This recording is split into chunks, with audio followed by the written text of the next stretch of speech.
Not So Famous podcast. I'm Gabriel. I'm Jeremiah. And this is episode 55. Yes, it is. It is. I forgot because you told me. I have it right here. And I was like thinking to myself, wait, was it 56? What was it? Oh, 55. We're good. Yeah, we're 55. So I'm going to sneeze in a second. Are you going to? Yeah. Should It we, just hit me. should we do another cut for the... No, I think I'll be good. See, if I say bless you right now, you won't sneeze. Yeah. So it's been a while since we've done a video. And a lot. It's been a while. This last one was uploaded 1 month ago.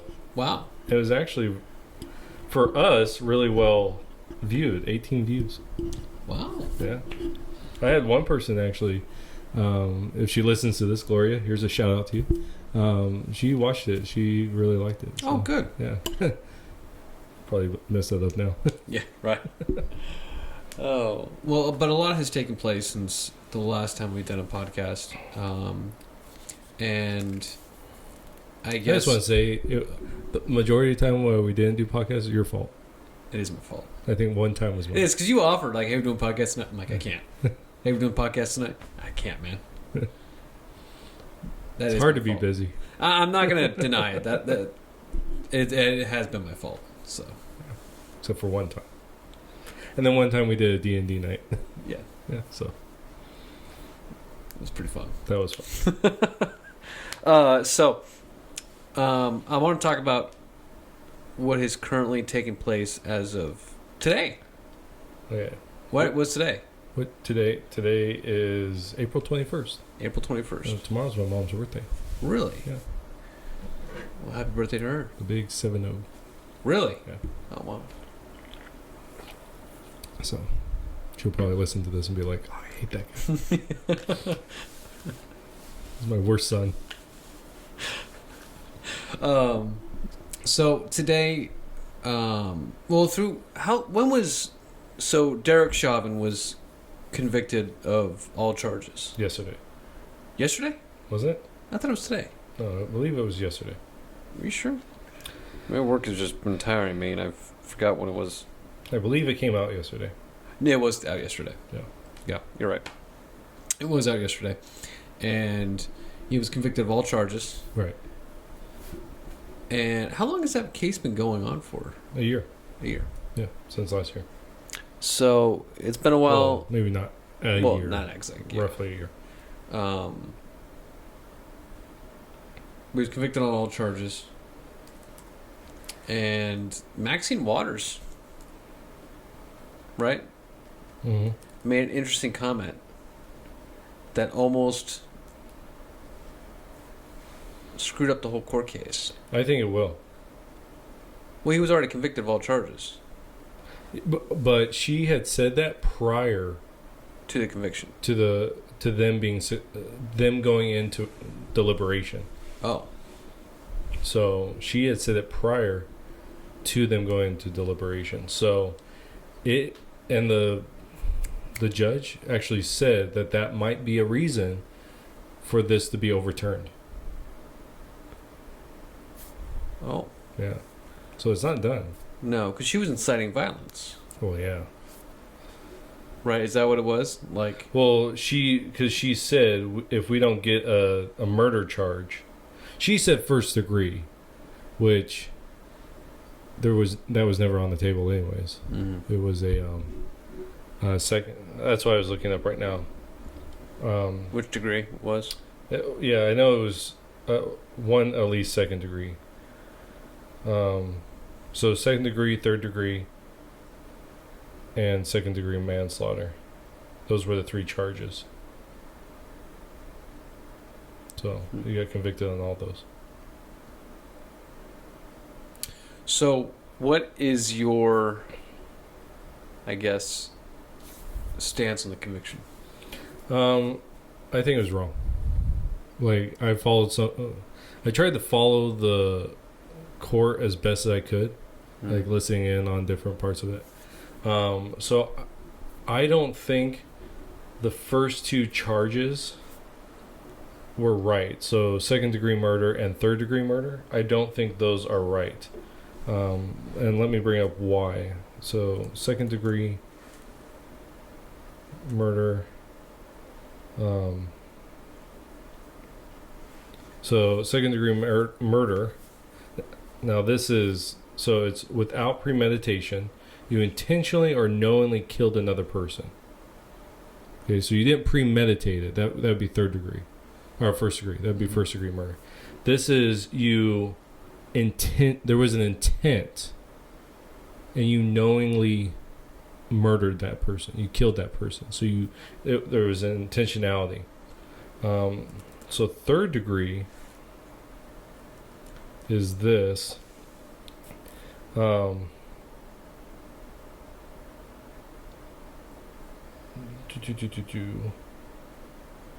It is the unlawful killing, right? So the unlawful killing.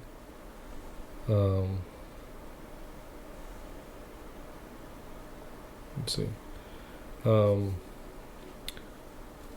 So without intent to effect the death of any person, causing the death of another by perpetrating an act eminently dangerous to others and inviting a depraved mind without regard for human life.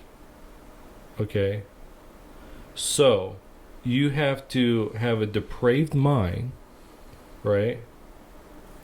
To do this and be doing something eminently dangerous, right? That's for third degree. So second degree is you have to knowingly and intentionally kill someone. It doesn't have to be premeditated, right? Mm-hmm. So in other words, we get in a fight, and you should know all this, right? Because you took a criminal justice thing. Of course. So this is for you as the viewer. So it'd be like if we got into a fight, right? And you didn't walk into that fight with the intent of killing me, mm-hmm. but you knowingly did. Like you knew that if I hit him like this, I'll kill him, right? And you did that. That would be second degree murder, right? Right. Because you didn't premeditate it, but you did intend for that to happen. Then third degree would be that you were doing something dangerous, right? Hold on, I want to go back to this second degree. Yeah. You were saying he knew if he did this, he would ultimately... He did on purpose. He would do it on purpose. Knowingly, it would kill them. Yeah. That's premeditated. No. Premeditation is, I know you're going to be at your job, and I go to you with the intent of kill. That's premeditation. Yeah, but he's got the intent to kill. In the moment, it's different. Oh, you're right. Okay. Yeah, so the premeditation has to happen before the situation. Well, I guess in the situation. In the legal defense would be, how long is the premeditation? Right, so it's when you are not in the situation. Not in the situation. Yeah, so if you're not in the situation and you decided to kill someone, so the way you would figure that out is like if you're at work, mm-hmm. and on my computer I looked up how to kill Gabe, right? That would be premeditation because I left here knowing I was going to kill you. Right. Yeah. And so you actually get there and begin the scene, the unlawful act. Right. Then it would be in the moment. Is it intentionality? So I know I'm trying to. This is why they got rid of first degree for Chauvin, right? Because he was called to it, right? As a police officer, he was called to it. So there's no first degree murder, right? There can't be because he never intended. He didn't wake up that morning and go, "I'm going to go to this spot and kill this person," right? Mm-hmm. Instead, he was called to that place, and then the incident occurred. So at most, you can do second degree. This is why they threw off first degree right away. Mm-hmm. So. Okay. Yeah. So now that but the question is did he, for that second degree, did he knowingly do something to kill Floyd? Right. And that's what was the whole knee on the neck thing. Right. There's a whole knee on the neck. But through the court case, the defense, I thought, did a fantastic job. And I thought the prosecution, they fumbled it. Like, constantly. They got their own people, their own witnesses, testified that it wasn't intentional. That Chauvin didn't intentionally do it in the moment, because they showed it. He would switch from the neck to the back to the shoulders. Like, he would move in accordance with what needed to happen in that moment. And they actually said that this is a proper technique. It is, I think they found it was done like 200 plus times in the course of that past year, the same technique. And so there was no, to me, he wasn't knowingly and intentionally doing that. In fact, Floyd was recorded as saying, "Put me on the ground." Right? And he was kicking the officers, and so he had to be restrained. And that was the restraint that they had taught. So to me, he didn't knowingly kill him. Plus, the toxicology came back, and it was the fentanyl that killed him. Mm-hmm. That made him essentially OD'd. Yeah, he OD'd. Now, was it good that he was in that situation? No. But it wasn't Chauvin who killed him. So, second degree to me is off the table. Right. I totally agree with that. Yeah, so he can't knowingly, intentionally do that because he didn't actually kill him. Mm-hmm. The third degree one is doing an act eminently dangerous, right? So this would be like something.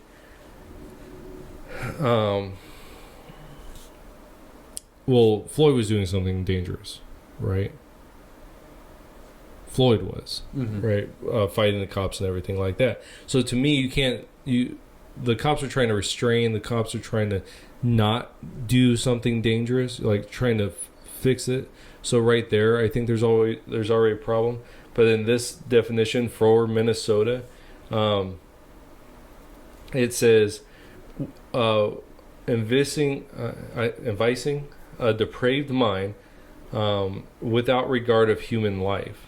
And so that idea, without regard of human life, to me, that doesn't play into it either, because they tried to get him into the car. He was complaining there that he couldn't breathe. So this whole "I can't breathe" thing was in the car, not on the ground. They took him out on the ground because he said, "Put me on the ground." Right? So to me, the cops were actually doing a lot of... They're doing the opposite of without regard of human life. They're purposely working with him. Really, what they should have done was just thrown him into the back of the car. Back of the car, close the door, and you're done. That's what they should have done. And so, oh shoot, that thing that just fell. That's weird. So that was perfect too. Yeah. Between the soda cans, not a single good spill. Thing that it spilled. Yeah. So to me, they really were trying to get. They were doing as much regard for human life as possible. Right, and surprisingly, they were actually kind of doing what Floyd was asking. Right. Put me on the ground. We're going to put you on the ground. But then, I wonder if he was... Was he kicking while he was on the ground? Yeah. So I wonder if he was... With all the health issues, he was... because he was ODing. Right. If he was just, I can't breathe, he's gasping for air and stuff, but it's more for the drugs. Mm-hmm. That's what the medical examiner report was, right? Yeah. It came back saying it was from fentanyl. Right. Not from strangulation or from, strangulation on the aspect of hands around the neck, but from the knee on the neck. You know what I'm saying? Yeah. So... You don't believe it's second or third? Yeah, so already I think that he should not have been convicted of those two, because they don't... What happened in that time was not either one. He did not intentionally kill him. Wasn't premeditated. It wasn't premeditated, so first degree's off. He didn't do it intentionally in the moment. Mm-hmm. In fact, he was moving constantly so as not to put... pressure, because the original thing that was said was that he was on his neck. Chauvin was on the neck of Floyd for 9.5 minutes. That wasn't true. He moved off the neck, again to the back, to the shoulder blades, moved, and so, yeah, so there was this, so he wasn't on the neck the whole time. They moved him, and so he didn't intentionally kill him. So you have, first degree's off, second degree's off. Third degree is doing something dangerous, which they do it they've done it 200 times that past year. So it's taught in the police academy. It's under their kind of procedures. Right. So that it's not dangerous. It is dangerous because you're dealing with someone that's being dangerous. Mm-hmm. But it's not dangerous in the sense of if someone was there and you put your knee on their neck in the way that's taught, right? Not just some random, you can't just randomly put your knee on someone's neck, mm-hmm. but the way that it's taught and the way that Chauvin actually did it was proper police technique. In fact, they had both for the prosecution and for the defense people that said, yes, that what he did was proper technique. Mm-hmm. So first, second, and third off the table, like right away. So then the last one is only manslaughter. And I actually think this is the only one that he could have been charged with. But even then, I don't know if he should have. No. Go ahead. Read the... Okay, so... You got manslaughter. Yeah, so this is manslaughter in the second degree. This is taken straight from Minnesota statutes. Okay? So, and this is actually this year. So this is an updated version. Not from last year, okay? Listen to this, okay? A person who causes the death of another by any of the following means is guilty of manslaughter in the second degree and may be sentenced to imprisonment for more than 10 years or to payment of a fine of no more than $20,000 or both, okay? Which I don't think $20,000. I mean, it is a lot of money, but... For someone's death, I thought that was... Not very much. Yeah. So, listen. 1, by the person's culpable negligence, whereby the person creates an unreasonable risk and consciously takes chances of causing death or great bodily harm to another. All right? Now, I'm going to come back to that.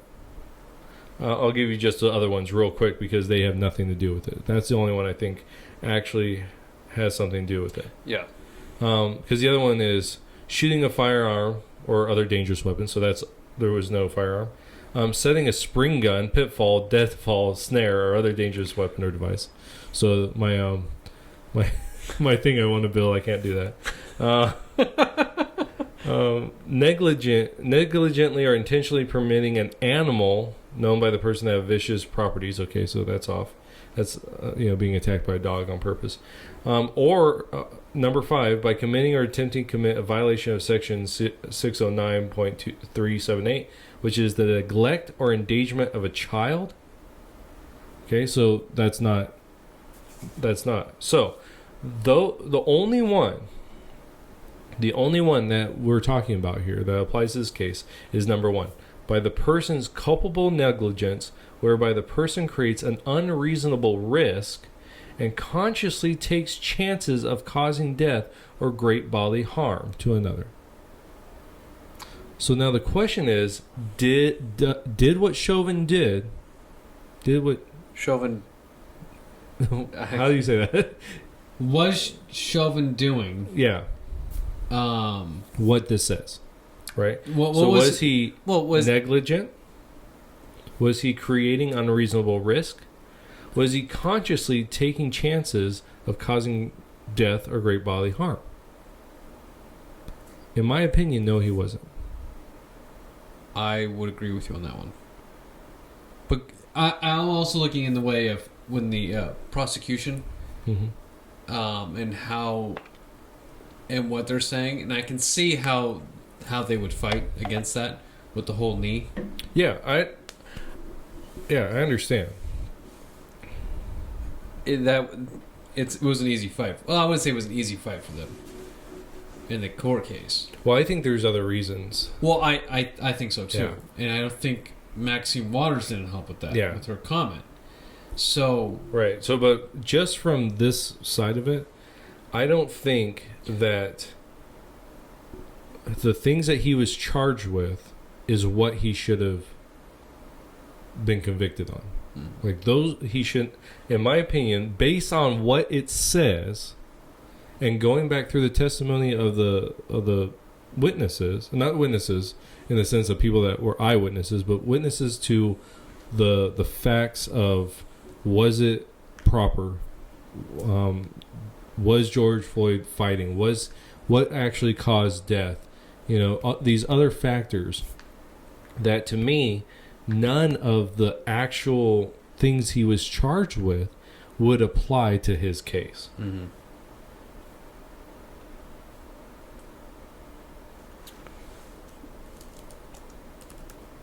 So we've got the conviction and Maxine Waters' comment and inciting violence. Mm-hmm. If the conviction is not in the direction that she wants it to go, which the judge ends up finding him guilty. Well, the jury, excuse me. Right. But it leaves the question: why did the jury just do that to not incite? Well, see, that's the question, right?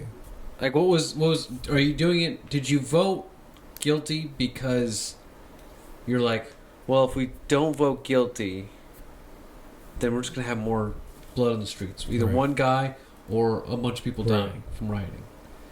And it's like, look, I can understand your thought process behind There's that. an old Vulcan saying that says, the needs of the many outweigh the needs of the few. So were they being Vulcans? I guess so. That was really nerdy, by the way. That's right. Bring it in. Like, you went from legal discussions to boom, nerdy, and then you brought it right back down. Yeah, there you go. No, but what was their mindset? Were they thinking, oh, if we don't vote not guilty, we're going to be the reason now for all these riots? Right. It's going to be our fault and on our shoulders. And that's where you got to look at, well, what did the facts say? You know, now it's based after what does the public want and not for what was the actual facts of what took place. Right. So this is I wouldn't say it's not the beginning, but we're starting to go down this trail of our court system now, where it's like, what does the public want? That's what you're going to get. Right. Not with what the evidence says. Because evidence says during this whole thing is Chauvin was not the cause of death for George Floyd. Mm-hmm. But the public doesn't want to hear that. Right.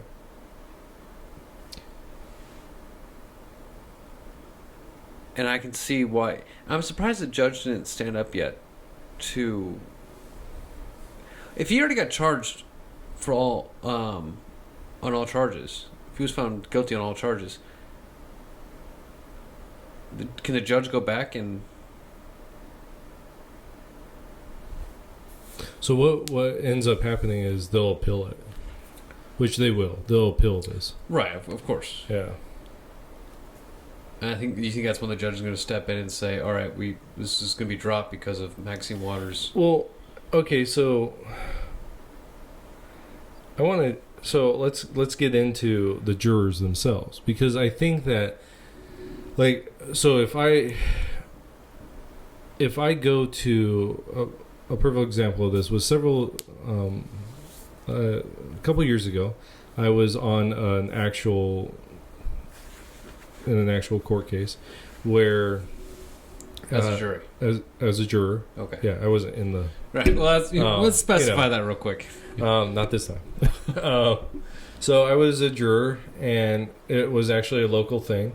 A police officer who I've had dealings with before. He probably didn't remember me, but I faces burn into my mind. So I know faces. So even I don't even know the cop's name. But I know he's here in town. He's still here in town as far as I know. And I had several encounters with him and afterwards. So I don't even know if he remembered me then because he never seemed like he did. But anyways, so there was something that happened here in town. It was a drug issue and trespassing, right? Mm-hmm. And they asked me, and because they always ask you these things, right?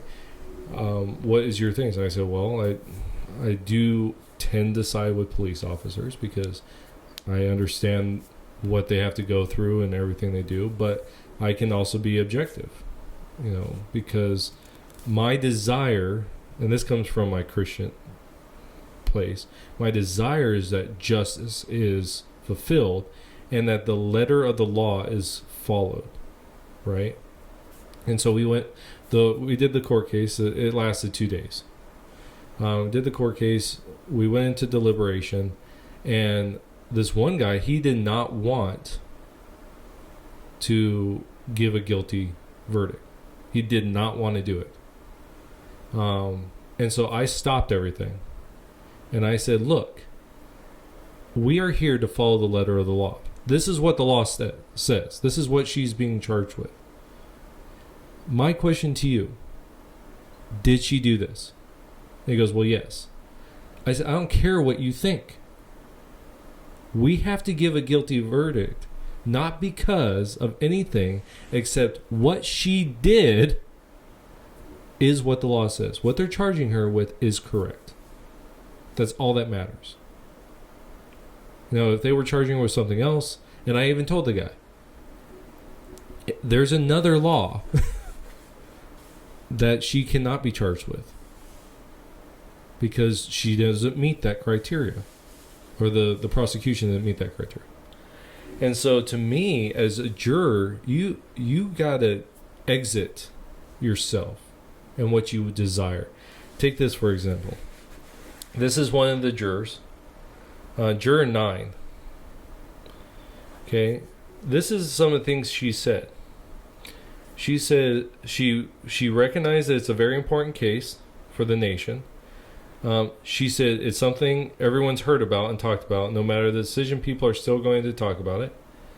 And then she said, when asked about viewing Floyd's death prior to the trial, she says she had somewhat negative impressions of Chauvin. Okay. She says no one wants to see someone die. And then she goes on to say that she sees racial disparities in the judicial system. Okay? And she says Minneapolis police officers at times use too much force against black suspects. So already you have someone, and I'm not saying that she was just like, oh yeah, Chauvin's guilty. I'm not saying that. But rather, you have to exit your own self. Mm-hmm. You have to be neutral. It's just like judges. They have to be neutral in what they have to go through facts, not opinions, or not your own personal beliefs. Right. And see, this is a problem I have.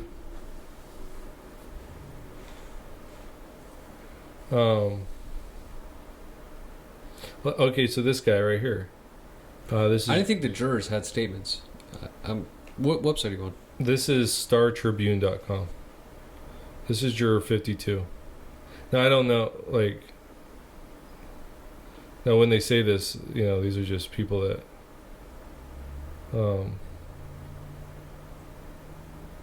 yeah, so these are people that are, called. Yeah, so these are the jurors that were in there. But this guy, juror 52,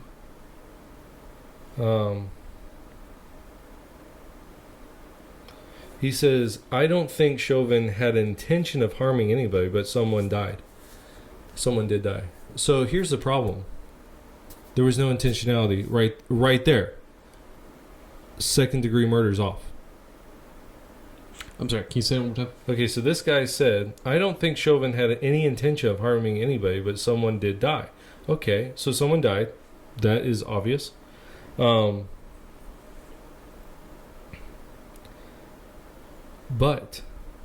if you don't think that Chauvin intended, you can't do second degree murder.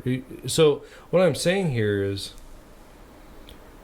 there was a problem with us as people, because we can't. The reality is it's really hard to be completely objective, and especially in a case like this. But what should have happened, as soon as they started the trial process, the judge should have told all the people involved, you're sequestered, meaning that you can't have any contact with the outside world. They should have moved them to a hotel, locked them in, took their phones away. Sorry. This is really important stuff. I was listening to someone, they were saying that in the O.J. Simpson trial, I was thinking about that too. I think they did the same thing. yeah, they sequestered them for like 200 days. Was it that long? Yeah, I'll look it up. But yeah, so that's the thing, is they should have been sequestered. You need to talk because I'm going to do this. I know. I was reading Juror 2, which was, he's from Minneapolis and works as a chemist. He goes, I consider myself a pretty logical person. I rely on facts and logic and what's in front of me. Opinions and facts are important distinctions for me. He said that he has a general favorable view of the Black Lives Matter movement, but added that I think all lives matter equally, and that the Blue Lives Matter message among police advocates is a counter viewpoint that isn't necessary. That is necessary. Is it? Isn't. Oh, isn't necessary. So already there you have, so you can see the bias. Mm-hmm. Which I'm not saying that you shouldn't have biases, because really you should. Well, yeah, but and if you want to come at me, because we all have biases, and you should have biases. Yes, because if you don't have biases, then you're going to get killed. But when you are having a jury, you need to detach yourself from that. You need to detach yourself. Right. So if you get everybody from the Black Lives Matter movement on that jury, well, no crap, that thing's right. And they didn't. They had, it looked like a good swath of people. Mm-hmm. And just so going back to the sequestered, in O.J. Simpson's trial, 265 days they were sequestered. It was the longest one ever. To me, they should have done that here, because they weren't sequestered at all. So they could have easily heard Maxine Waters, because she said it the night before. Easily could have said. They were driving. One of them, I remember hearing that at least one of them lived in a neighborhood where there was riots. Like, they lived in that neighborhood. So they were, like, riots that were going on right now. So they were traveling back and forth day to day in the trial through these riot areas. That's not going to affect them. That's not going to be like, you know what, we need to just give a guilty thing in this, because if not, people are going to riot even worse. So what do you think now is going to happen to our I think this is what I think is going to happen. They're going to appeal it, and I think they'll win. They should win, and this is why. Because, well, you think they will, or they should, and there's two different things. I don't know if they will, but they should. I don't think they will, but they should also. And this is the reasons why. One, the jury wasn't sequestered. And it was constantly being asked, sequester the jury. Was it being brought up? Yeah, the defense was trying to get them sequestered. And the the judge wouldn't do it. Why? Why wouldn't the judge do it? This is such an important case. Why wasn't he doing it? So I think there's a problem with the judge. So that's another thing. The judge would not do it. So you have, the jury wasn't sequestered. The judge was abstinent. I mean, not absent, but obstinate against it. And then you have a U.S. Congresswoman, Maxine Waters, come out, fly into Minneapolis, Minnesota, and say things like, if we don't get a murder charge, we need to push harder. Right? Well, I don't have her exact words. But she was saying more confrontational is what she said. We need to be more confrontational. Okay, already they're burning down places. How much more confrontational do you want? We'll get to this other shooting where the guy was actually saying things like, a protester was actually saying, we need to get more. If they shoot us, we shoot them, about the cops. So that's what are we talking about that? And then while the jury is, and so going back to Maxine Waters, so I think that's a third reason why it should be acquitted, right, or it should be thrown out, because the judge actually said it. He said this could be a reason why this will be overturned because of Waters and what she said, because the jury wasn't sequestered. If they were sequestered, it wouldn't matter what she said, but they weren't. And that was a huge news thing. That was all over the news, what she said. And then finally, the last thing was President Biden. They went into the jury trial, or into the jury deliberation, and Biden came out. Now, he was asked about it, and Biden said something about the getting the right verdict. Wait. So the president showed up. He didn't show up. He was at the White House, I believe, because they don't let him out there. So that's true. This is what it is. But yeah. And someone asked him about it, and he said that he's hoping for the right verdict, which would basically be that he would be convicted, that Chauvin would be convicted. So, and the thing is okay, that's fine, right? Biden can say that. I mean, he shouldn't. He's the president of the United States. He should not involve himself into local matters, even though it's a nationwide thing. He is the president of the United States. I didn't like it when Trump did it. I don't like it when Biden does it. I don't like when any of these Congress people step out of their areas. You know. But anyways, so if they were sequestered, who cares? It's just him saying, right? That's his politics. You know, that's what he needs to say to keep them, allowing him to be in there so Kamala doesn't take over yet. But the problem is they didn't have their phones taken away. I mean,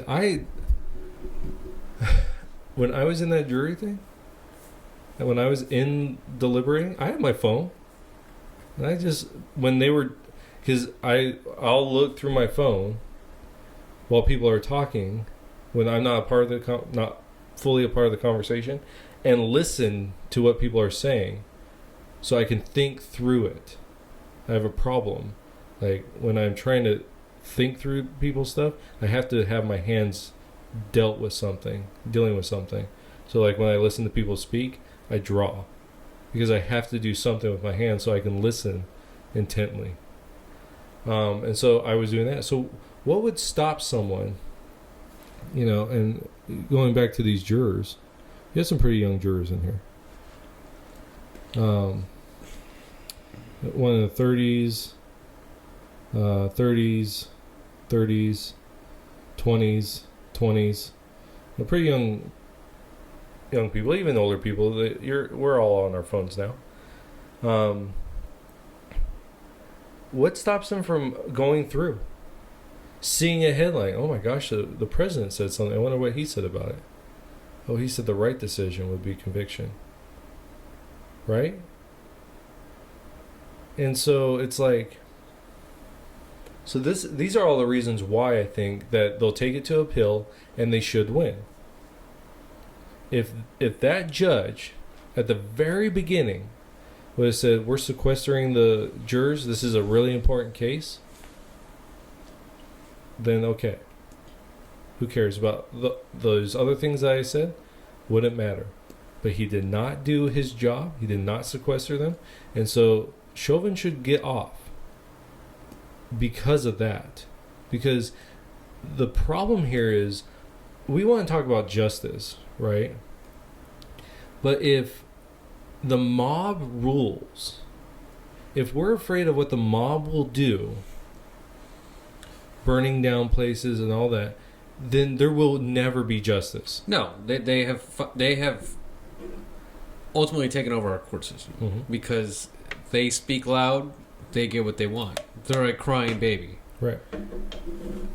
Essentially, and the court is just that dad is just, or that mommy is just like, here, son, you have whatever you want, you know.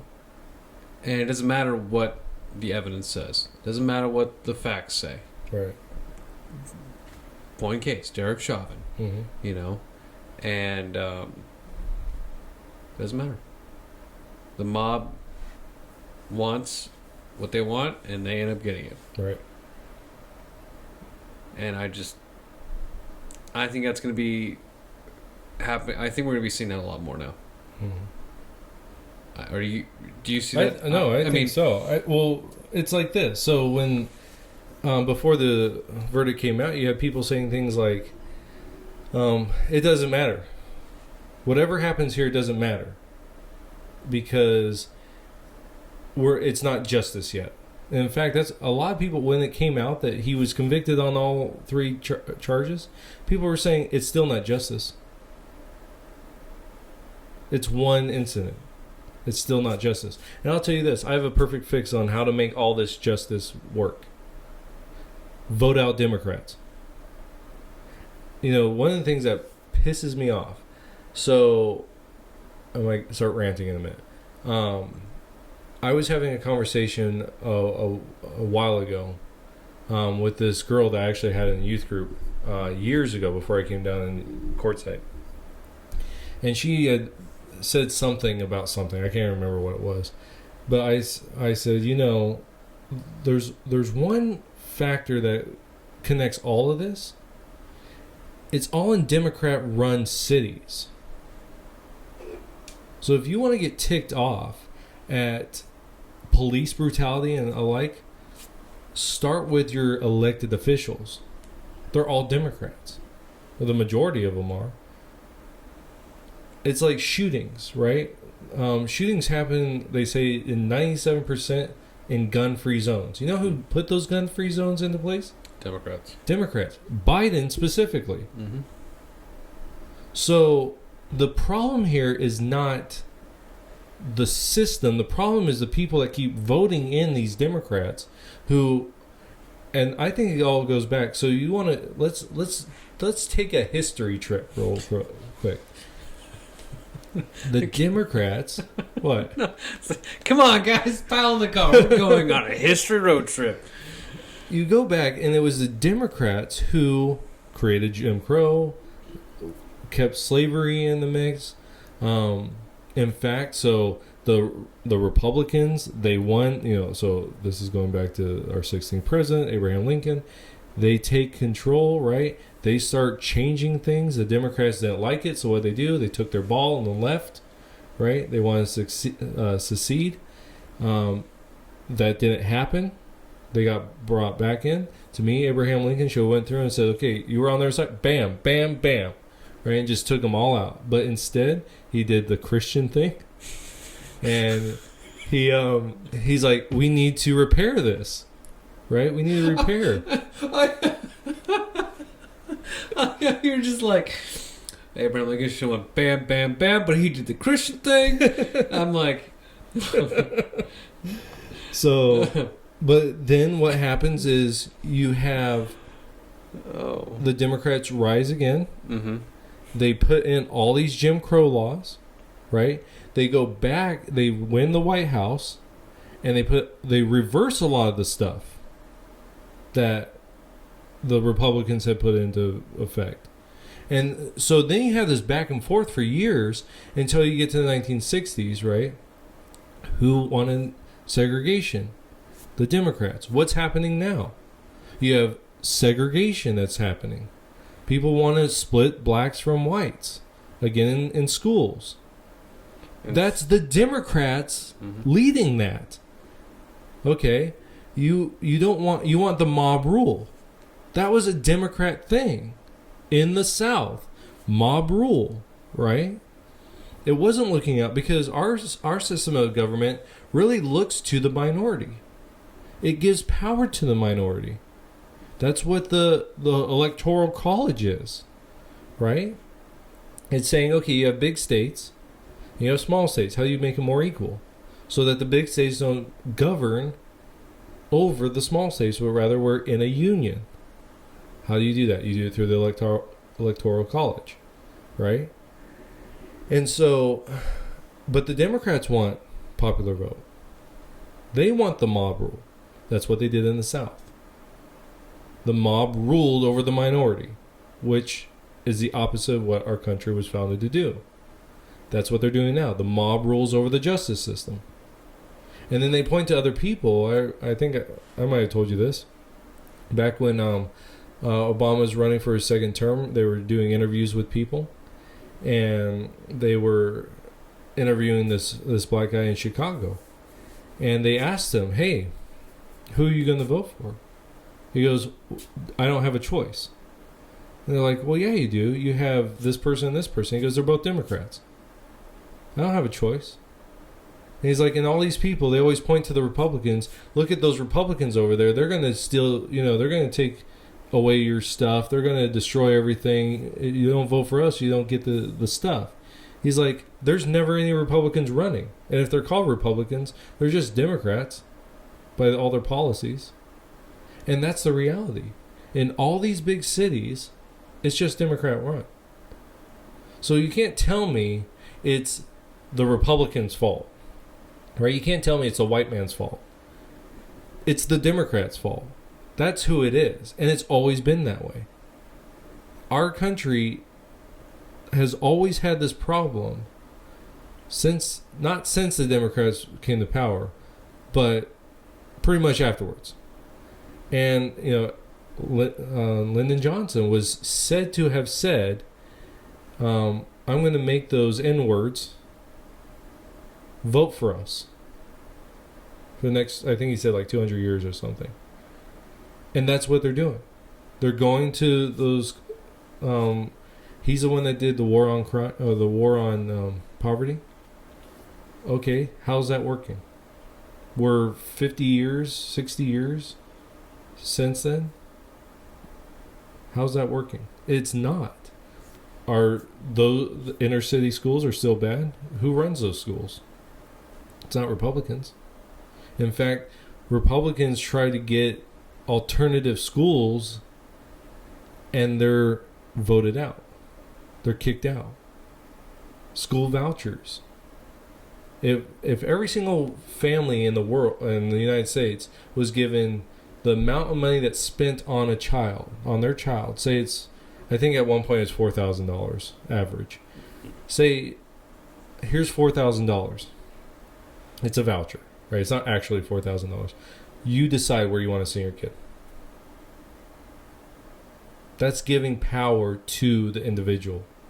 So you have a black family, right? They're in the ghetto. They're struggling. You give them a voucher. Said, okay, your child, wherever you want to go. You send your child where you want them to go, where you believe they're going to get the best education. You don't have to go down to that school that is infested with drugs, that has crime every day, that they have to walk through metal detectors. You send your child to where you think that they're going to get the best education. That's empowerment for minority communities. But the Democrats don't want that because you keep someone down in fear, and and looking at that person over there as they're the enemy, that's what's going to happen. And that's what pisses me off about all this. Is it's clear as day to me. Don't vote Democrat. Those 3 words. You do those 3 words, you're not going to have a perfect system because power corrupts. But then if someone gets in there that screws up, don't vote for them. 4 words. That's how easy it is. Stop voting for the same people that are doing the same things and promising the same. Yeah, and expect change. Right. Because you're not going to get it. Right. Yeah. And I'm surprised no one has caught on that. Well, there are some. There has been. You know, I like so I don't really care for Candace Owens in the general sense, but I do like the fact that she's calling this out, and you know, there's a movement in the black community of getting off the plantation. That idea of getting away from. You don't like Candace Owens? What? You don't like Candace Owens? I don't like her as a like a pundit type of person. I think she's too abrasive, and I just don't like her, the way she presents herself. Some of the things she says. I agree with her ideas, but I just don't like the way she says things, or the way she puts things, the way she goes after certain things. I don't care. Let's fight words. I don't care. Go marry her if you like her so much. Oh, dang. I think I'd find that way a little bit with not Ben Shapiro. He's not abrasive. Yeah. Well, he just talks too fast for me. Like, slow it down, man. So I want to move to now the most recent shooting that took place. Right. Because we had the Derek Chauvin case. Right. And now we're going to have... cold. And we're going to have this one now. Right. Which I'm interested to see how this one's going to turn out. Have you watched the video on this? Mm-hmm. Okay. I watched it today, actually. Mm-hmm. And I've been reading a lot of comments and on Facebook from the video. And people are like, he was in the wrong. Why don't you explain what happened? So officer gets a call for, is responding to a call for a stabbing that took place. The officer shows up, and there was a individual there. It was a female, 16. Yes. Ma'Khia Bryant. Officer steps out and sees the person with a knife. Mm-hmm. Person pushes down another female, turns around to go ahead and stab another person, and the cop is directing her, saying, "Hey, put the knife down, put the knife down." Boom, boom, shoots her, kills her. Mm-hmm. And now this is being looked at as a wrongful shooting. Right. Because one, the person was black. Right, and the officer was white. White. Because she was 16. Also, and now it's being looked at as well, the officer could use his taser. Mm-hmm. I saw one comment, the officer could have shot her legs. Yeah. The officer could have done this, could have done that. The lady was about to stab somebody. Like, they were like mm-hmm. on top of each other. Right. You know what I mean? The officer, there's no question about it. When you see his video, you're going to look at it and go, the officer did right. He just saved a bunch of people's lives there. Mm-hmm. But he's being looked at as a corrupt cop. Right. Go ahead. Were you going to say something? No. Oh, so depending on how this case goes, is going to play a really big part. Because the officer was legitimately using the proper use of force. Right. To save life. and now there's a good chance he might, that whole thing about saving life is no longer to be valid anymore. Mm-hmm. Well, that's the thing. So what happens next? Right? So an officer gets called. So this whole situation, she's trying to stab other people. Mm-hmm. She doesn't. So the cops arrive. She does not drop the weapon. She continues on doing what... She continues to assault other people. Even after commands. Even after commands. And so the question becomes, what should the officer do? Because there's a reason why there's a saying, don't bring a knife to a gunfight. Right? Because the gun always wins. Mm-hmm. Or should, unless you're a really bad shot. But in this case, like, the moment of firing, so she goes after one person, the officer is telling her no, he pulls his gun, she goes after this girl in pink, has her pinned against a car, she's in the middle of coming down at the girl. What should the officer do at this point?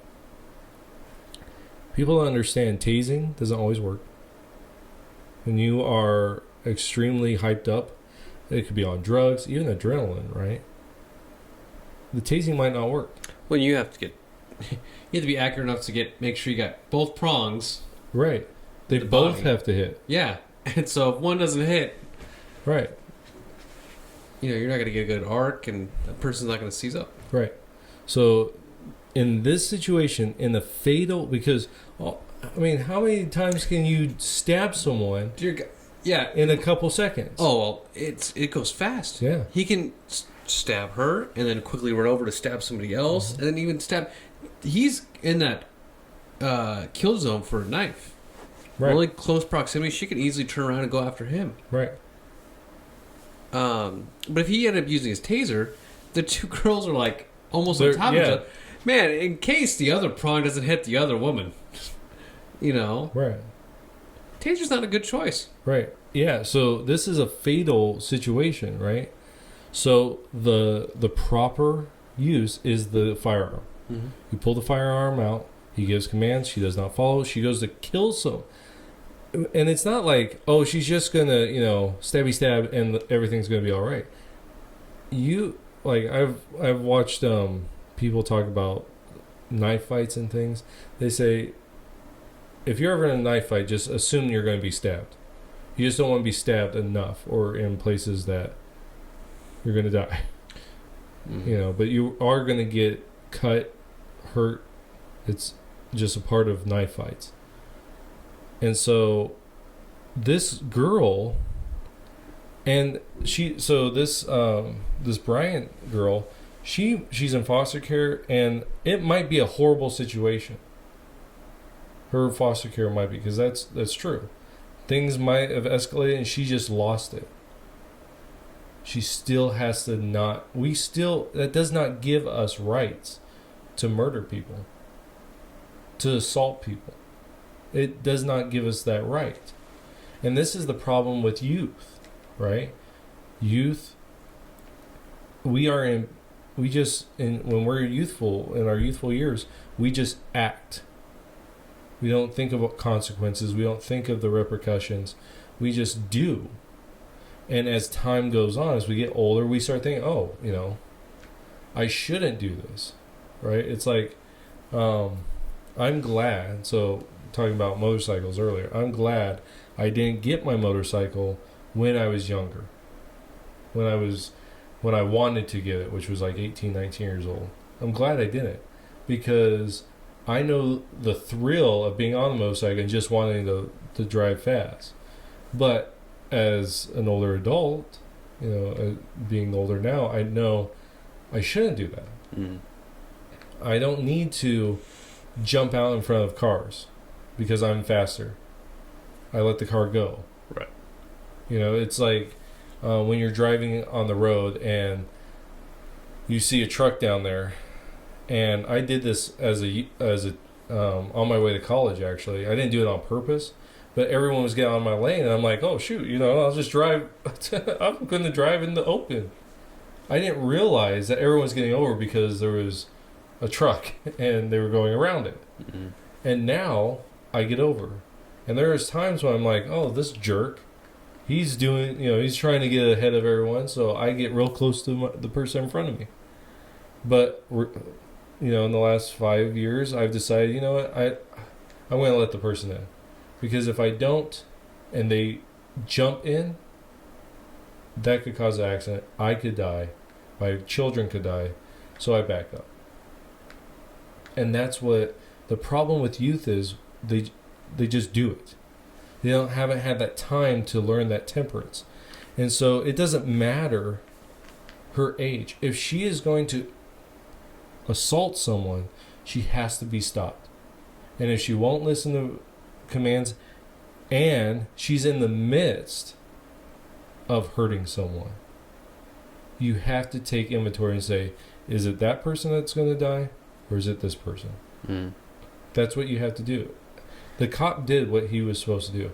Now, if she just had a knife and she was on her own and she's like saying, no, I'm going to kill people, but it's just her, take out the taser, shoot her. That doesn't work because there's 3 other cops. So one should have his gun out.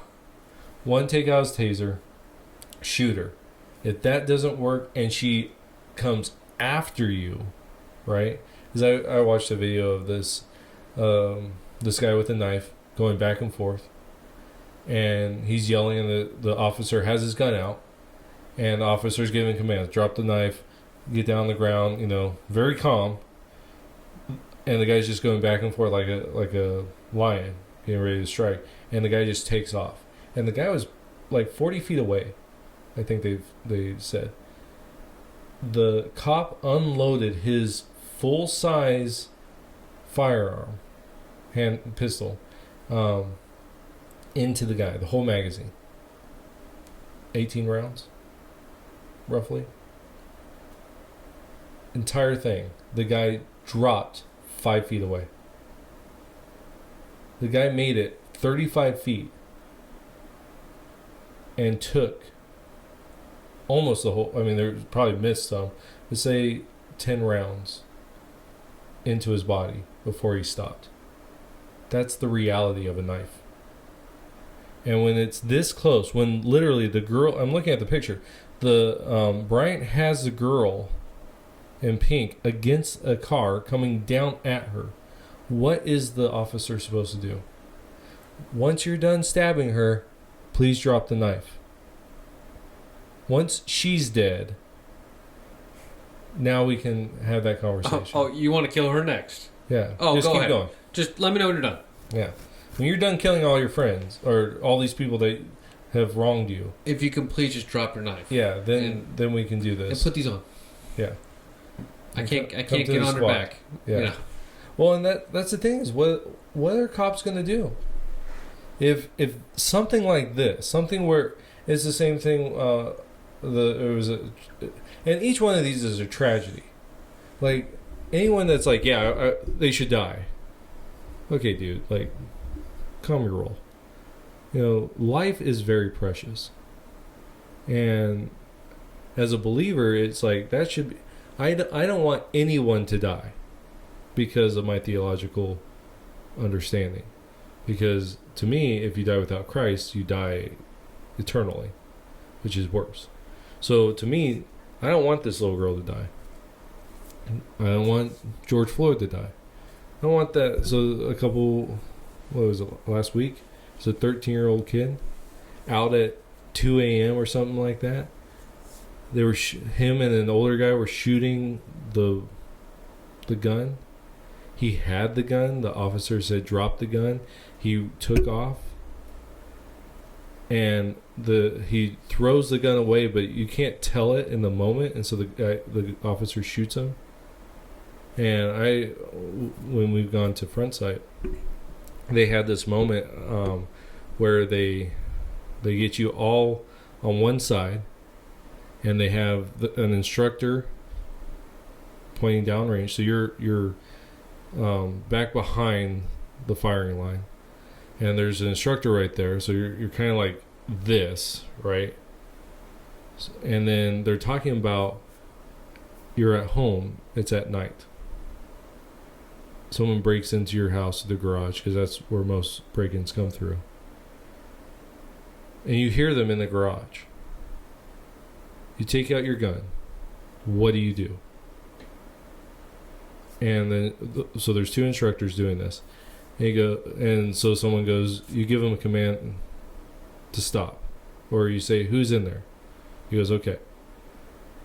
And then he plays that part. He goes, who's in there? And the other instructor goes, bam, bam. That's how quick it is. Milliseconds. Right? And you know this. It's milliseconds. That boy turning around, he had the gun. He didn't, it wasn't, I'm going to put the gun down and I have my hands up and I'm going to turn slowly. It was, he throws it and turns. The cop doesn't know. In this case, the cop has to make that split decision because he has to protect. He has to protect that girl. That girl in pink might be the worst person in the world. He still has to protect her. Mm-hmm.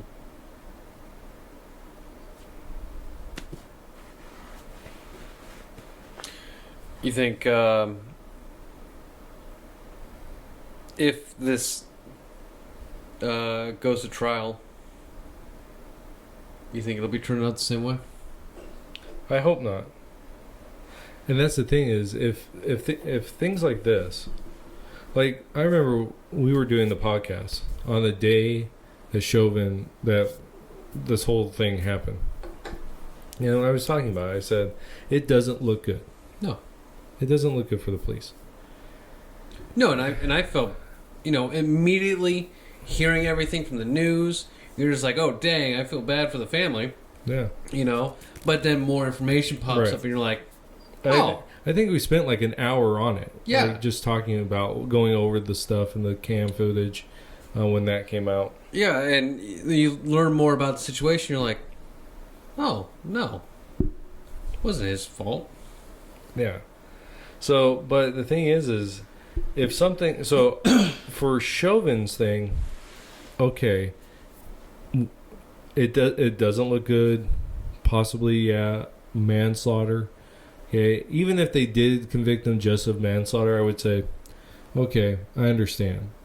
Like negligence, you know, that led to the death, even though that's not what happened, but I can understand. Okay. I don't think that it should happen, but I can understand. In this case, if this officer gets, you know, brought up on charges and convicted, there's no reason to be a police officer. Because there. Where does it stop? Right. You can't defend yourself. You can't defend others. Mm-hmm. You can't. The whole aspect of protecting life as an officer is just out the window then. Mm-hmm. And that's what officers are there for, to protect your life. And if they can't do that one simple aspect, what's the point of them? Right. You know? And for right now, it seems like, you know, they can't protect based on race. Right. They can shoot the white guy and have no media, no attention at all. You hear about that? No. What was this? It was something, I don't know all the details, but a police officer shot a white guy and Black Lives Matter showed up to protest, but then they found out it was a white guy. Well, they just and they left. Okay. That's how it is, though. Yeah. I don't know, man. It's just we're just watching our country degrade over time. Right. And you know what's going to happen? There's going to be a backlash eventually. And this is the problem. Like, and we actually went through this one time. Maybe. I did a teaching on this. Mm-hmm. And so maybe I'm getting those mixed up. But we actually went through, at least in the teaching, we went through a poll of different Americans talking about police stuff. And overwhelmingly, in the black community, they want more policing because they see the problems. And that's another problem. When you are, a perfect example is Phoenix, that they were losing officers so fast that they could no longer preemptively stop crime. They had to take their detectives off and put them as beat cops again, because they were so overwhelmed with the crime where someone's in the middle of a crime, go to there. They couldn't actively stop the crime, like proactively stop the crime. And that's what's going to end up happening. You're going to get more crime because cops can't do it. You know, they can't, instead of taking money out of it. And one of the things I saw this one article, it was talking about how they were going to do a different, they're going to have police, but then they're going to have a subsection of police that only deals with traffic. So like meter maid type of thing, that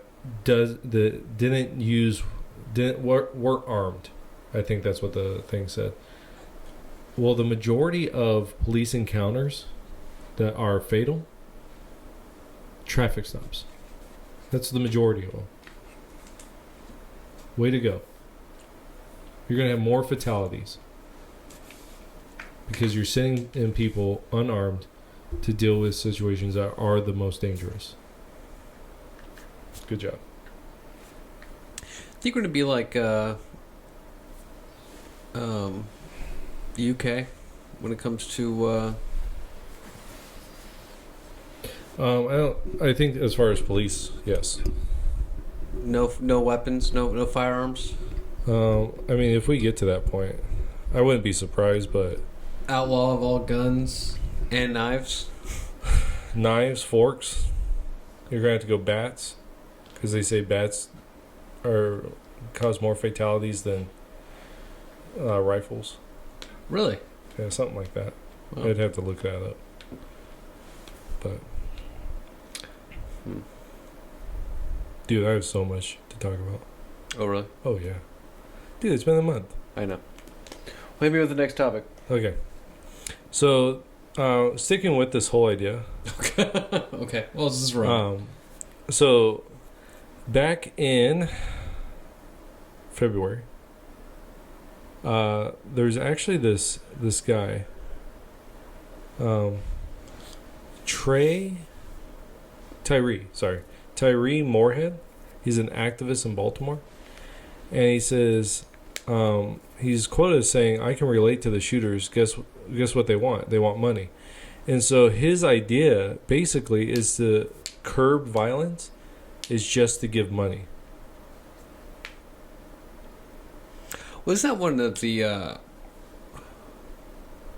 Was it one of the BLM founders or organizers, or was it one of the the founders that bought 4 multi-million-dollar houses? Is that what you're talking about? One of them. I forget in what area this person was at, but they said, look, just let them burn down your business, let them loot it, and take what they want, right? Because that's reparations. Right. Yeah, I've seen that. So you just let them steal. It's fine. Right. Well, yeah. So it's just give them more money. Well, what does that do? Right. Mm-hmm. Now, this has said so.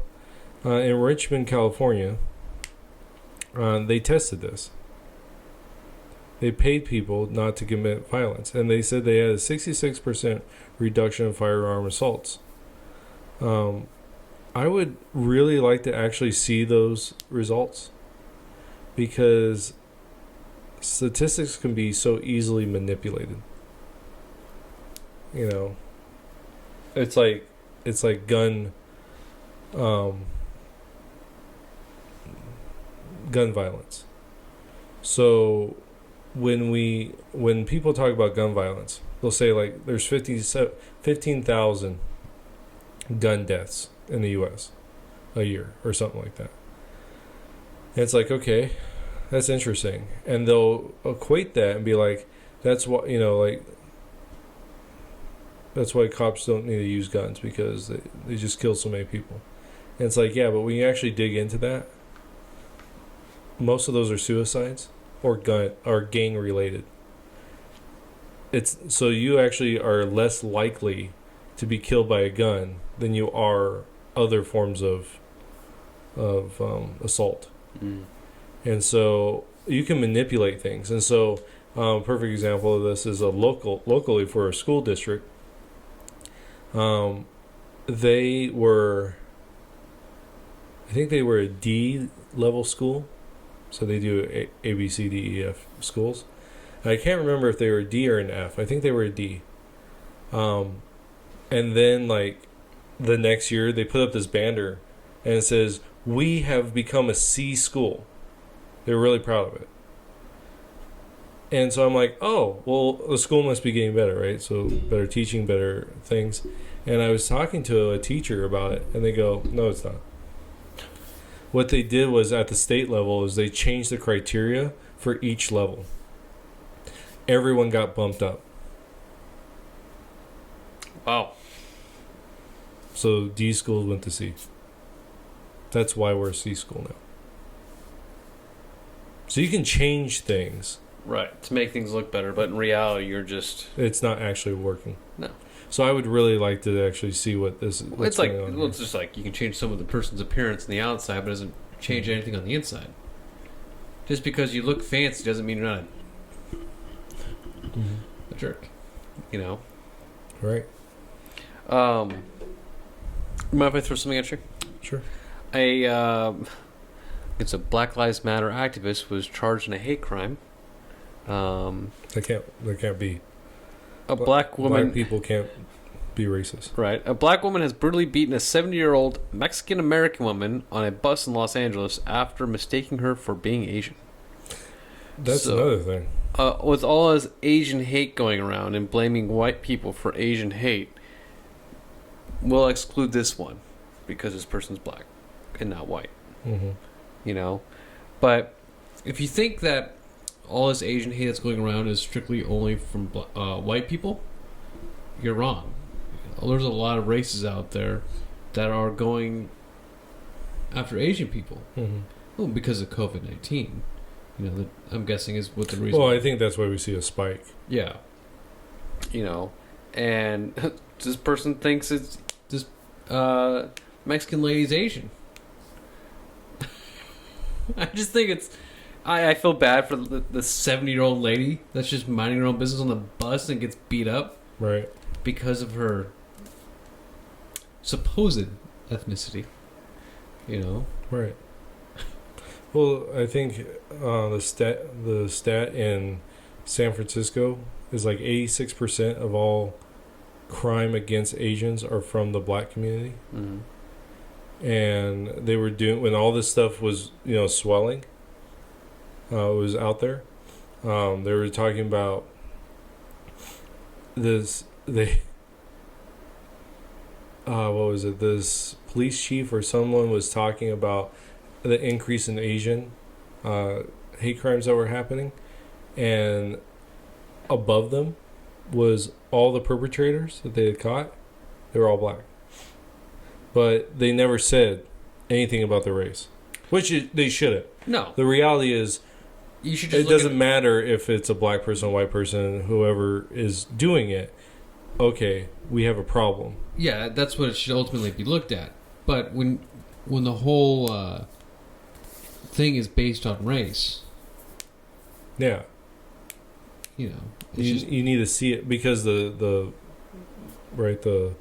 narrative was it's because of white supremacy. Mm-hmm. And I like what one person said. They're like, man, if we're doing some 4D chess racism here, to where I, as a white person, am filtering my racism into a black person, and now they're taking it out on an Asian person. I'm doing, like, my racism is like, I'm really good at it. Where do you hear that from? I don't know. I was just like listening to people, and Like, I just put things on and listen to them, and they're like, I'm doing pretty good. Like, I'm really good at this racism thing. I can make other races fight my battles for me. It's like, I don't know if you've ever watched this comedian. He's a UK guy, and he does this routine where he's like, name a country, and I'll tell you how we beat them. Oh, I saw that one. Yeah, I love that. And they're like, America. He's like, well, we let them go. And then in 1812 we did something. And then they're like, how about the Japanese? And he's like, we got the Americans to do that for us. So we're the British. We're able to get people to do things for us. Mm-hmm. So I got 4 more things. Oh, go for it. So I got something on religion. I got 2 things on religion. Oh. One was religion mitigates feelings of depression by providing a sense of meaning. So this was back on March 13th for psychology. This is a psychology thing. Psypost.org.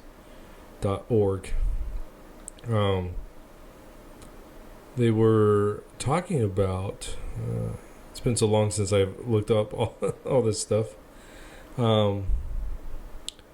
But basically, the study that they did, it's not a deep study, so don't take it too deep.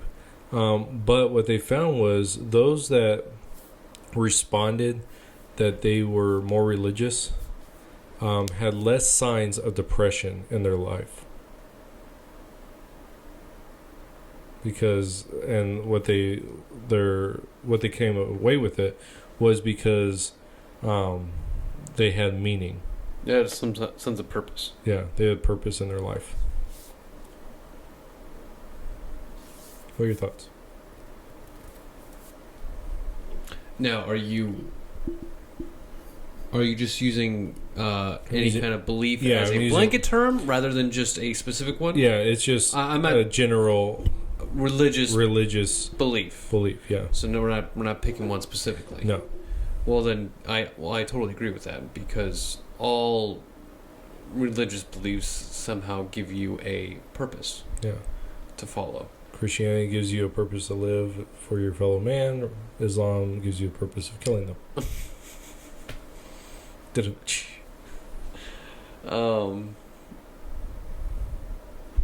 But they all give you this, more than others. There's some that a little more flashy and like you're talking about, like this new age kind of thing that's going on right now. That's been going on for quite some time, but we're seeing it very popular and growing in many certain like little towns. But there's a lot of beliefs out there that people can really hold on to, and it attracts them, and it does give them a sense of purpose. Now, I guess depending on the belief, it depends on what kind of purpose. You know what I'm saying? Which is beneficial for the individual. Right. So, what's bringing you into this though? Are you like? Well, no. So one of the things that, especially over the past year with all COVID stuff, people, they flocked to churches at the beginning. One of our first live streams had almost 900 people, 900 views.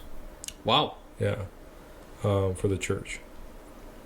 And then it dropped off. Now we average about I think it's like 75 to 80 views a week. And so, but people seem to be drawing back from the church. They're going away. In fact, I read something like a third of all Christians that were attending before the COVID will not return to in-person church. And I think that's really bad. Well, I think it's because they're in a time of crisis or in time of what some people might think of despair. They immediately flock to the church, but when things are subsiding and realizing either to themselves they believe that everything's okay, or what's on the news is like, guys, everything will be okay. You take the vaccine, you wear your masks. They're like, oh, it ain't that bad, right? You know, oh, there's a 98% survival rate. Oh, this is not so bad. I don't need to go to church anymore. You know, so church is more of becoming a place for immediate crisis. Mm-hmm. But once the issue is resolved, you just give up on it. Right. And which is kind of sad, mm-hmm. because you don't just go there just once there's an issue. Right. You know, that's where we see like our vending machine spiritual kind of where you just kind of a situation happens and you're like, I need help. You know, you go to your vending machine, you get what you need out of it, and you're like, oh, all right, I'm out. All right. You know, and you can't do that. Mm-hmm. And I think that's where some people with certain religious beliefs tend to part because they're getting nothing out of it. Yeah. No, I think so. And I think that will lead to more depression. Because now they're not getting it. No, and they realized, and the way the community is, I'm not just saying our community, but I'm saying just communities around. Mm-hmm. People went to church, they found a purpose, the crisis was going on, they went to church, they getting hope and getting some kind of purpose, maybe drawing into the belief, and then the crisis subsides, but people are locked inside their homes. And so now they're locked inside their homes with no religious belief. It's dwindled now. Right. And so now you have people that just don't care about whatever religious institution they were going to and whatever spiritual belief was behind that. And now they're just sitting at their home, locked up. Right. To their own thoughts. And I think that's where we've seen teen suicides have been up. Mm-hmm. And I think there might have been a lot more of a rise in criminal activity with youth. And it's because we've locked them in the house for so long. You're starting to think more. You have no sense of purpose. You're like, you're literally stuck at your home. Mm-hmm. You can't go out and enjoy anything. You can't see your friends. You can't go to a party. You can't go to restaurants. So you're stuck with yourself, with your thoughts. And those thoughts can turn very quickly negative. Oh, yeah. When you don't have a religious... I'm just going to say it. Well, in general. When you don't have the community to be there for support. For, like a church. Yeah. Yeah. I think that's why being in person with believers is so very important. I totally agree. And I'm trying not to be like... I'm trying to do a blanket. Yeah. Were you at church on Sunday? No, man. I was driving back from Phoenix. Oh, yeah. Oh, probably gonna I'm here every... Don't do that. Well, we know who's going to hell. Yeah. This guy, no. Shut up.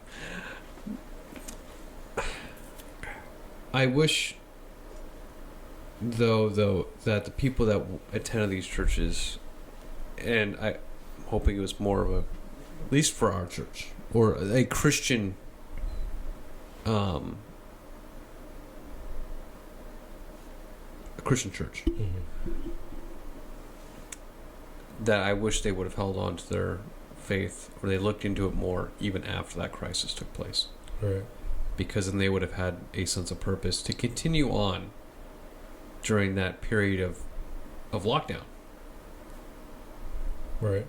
But they lost that, and now that sense of purpose is gone, and now they're sitting in the home and literally in kind of like a dark time. things fester. Right. You have issues that happen. You know, I'm sure for married couples, more DVs probably took place. I mean, you're stuck with your spouse more often inside the house. You know, you have no place to go, nowhere to go to vent and steam off. Right. I'm not saying like, Yeah. with your spouse, you're going to create issues, but no, domestic abuse is up. yeah. You have no purpose. You're locked in a house. It spells disaster. Mm-hmm. So. All right, you ready for the next one? Go for it. Okay, so same location, sidepost.org. Religion is a driving force behind the gender wage gap, study finds. Hold on, I'm really trying to make sense of that one. What's their thoughts? So Steisman is the one that conducted this. That they said in nations where more than 95% or more people said religion was important in their daily lives. And I'm gonna leave out something real fast, and I'll get back to it. It says women earned around 46% as much as men. In countries where fewer than 20% of people said religion was important to them in their daily life, again, I'm going to leave something out, women averaged around 75% of men's wages. Okay? Where do you think 95% of people who said they're religious, what do you think type of countries are those? 95% religious? Yeah, like just give me a country name. Well, see, I would go, and my reason for this is because... So these are people, 95% of the people said that religion is part of their lives. What kind of country? Oh, I'm thinking Middle East. I'm thinking... Really? 95% of their life? Yeah. Why would you say that? Well, because it's ingrained into their politics. They're doing prayers like 20 times a day, 6 times a day. Mm-hmm. And it's just a constant thing throughout their entire life. It is embedded in their politics and just embedded in their country that it's a routine thing for them. So if you're talking about a country that's like where the people's routine, like majority of the country is of a religious belief and it's a daily thing, I think of the Middle East. I think of Iraq, Afghanistan, Iran, Saudi Arabia, those countries. Well, which one are you? No, well, go ahead. No, go ahead. Yeah, so the two countries they give, Pakistan, Philippines. These are just two examples that they give. Both, Pakistan's heavily Muslim, and Philippines is not. I think the majority is Muslim. I don't think it's... I thought it was like a Muslim Buddhist. Yeah, that's what I'm saying. So I don't think it... Like Pakistan, it's like 99.9% Muslim, where Philippines, I think it's just the majority is. But it's just interesting that that's what they give. Yeah, well, you're looking at the country with the worst women's rights. Yeah. So... Like the worst countries. Yeah. Like you have to be a sociologist to know that. Right. So I thought that was funny that they're like, oh yeah, like these other countries. But the thing is there are very few countries where they might say they're Christian. So UK, right? They say they're a Christian nation, but they're not.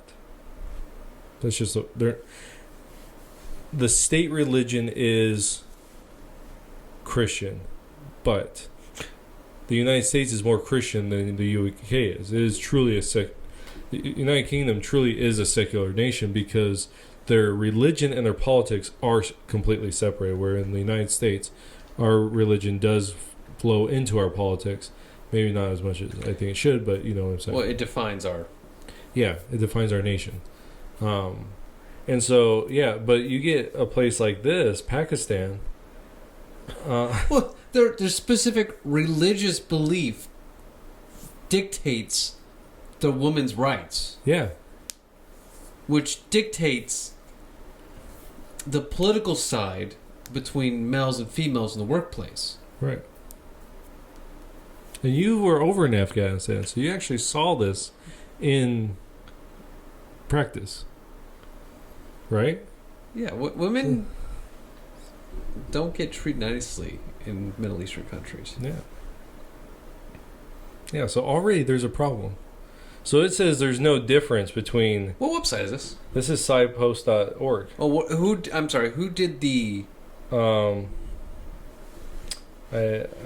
clicked on it. So Academy... I don't know. It's... Let's see. And is Sidepost doing the article? Tracy Steisman and Elizabeth Campbell... And they're making their assumptions that there's a wage gap between men and women because of religion. Is it religion or Christianity? Religion. Religion. So religion entirely based off of those two countries. No. They're just... That's what they give as an example. Well, that's a stupid example. Well, see, that's the thing is, if this is really true, I would like to see the breakdown. But when you go to look at the article, you can't.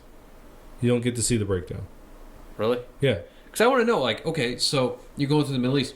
That's their religion is all... It's Islam.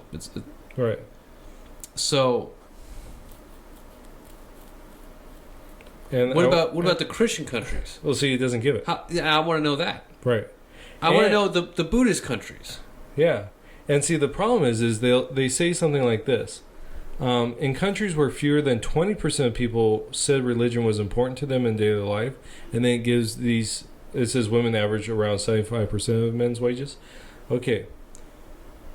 The whole wage gap on its own has a whole thing, so we're not talking about that.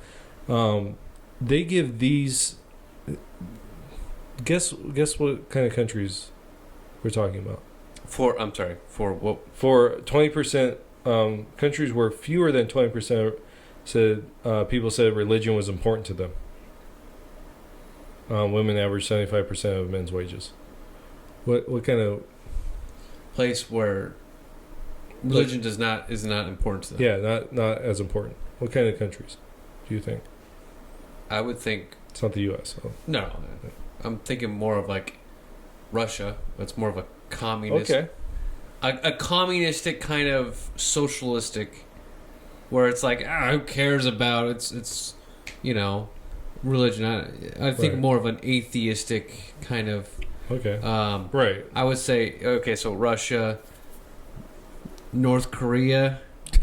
Well, I doubt they actually sent people in there to find out. Yeah, but it's countries like that where the people really don't care about religion. We care about the next meal we have. So, well... And Russia's not so much. I'm sure they get fed fine, but religion's not the biggest thing. So, they give countries Sweden and Estonia. Estonia, so... Estonia? Estonia. No one looks at a map and goes, "Ooh, Estonia." Right. But you know one of the things I think is interesting there? What's that? Both were predominantly Christian countries. Really? Yeah. But they fell away from it. Yeah, they just became secular, like we're doing right now here in the United States. So, one of the things that people don't recognize is that every country that has taken on Christianity, it's not perfect. I'm not saying that people are perfect when they take on the Christian religion, now they're perfect countries. I'm not saying that because corruption and sin and all that plays a factor in it. But what you can see is countries that take on Christianity as a basis tend to be more freedom in the long run. And I think maybe not short term, but and more freedom and more successful. Yeah. I mean, look at it's also countries that look at the United States. Canada. I mean, look how successful we have become. Yeah. And would you consider Canada? Because they started as a Christian, Catholic Christian. So they had a basis. Even though they've implemented a lot of If you look at Britain and all the places that they colonized, slavery and democracy both pop up. I mean, not slavery was there, but getting rid of slavery legislatively and democracy both pop up in places that they colonize. Interesting. Yeah. It's a quick little fun fact there. Yeah. But even though Canada has a socialistic viewpoint, Canada's still successful. Mm-hmm. You know? Yeah. We don't take them out. That's as successful as they get. But here's the thing. I was going to say, I'm sorry. Sorry. Israel. Mm-hmm. Very successful nation. Especially amongst... They're very secular, though. Are they? Yeah, they're very secular. Really? Yeah. Religion doesn't play a part in their... Oh, politics. Politics. Yeah. Really? Not as much? I thought it used to. It's been a secular country for a long time. Really? Yeah. Where'd you read this at? Or how do you know about that? No, just from people telling me that live in Israel. Oh, no kidding. Yeah. They're like, yeah, you're Jewish, but that doesn't mean you practice it. Okay. I mean, because yes. there's that distinction. And so if you're an actual practicing Jew, it's different. But the majority of people are practicing Jews. You know, it's more of a proud race out there. Yeah.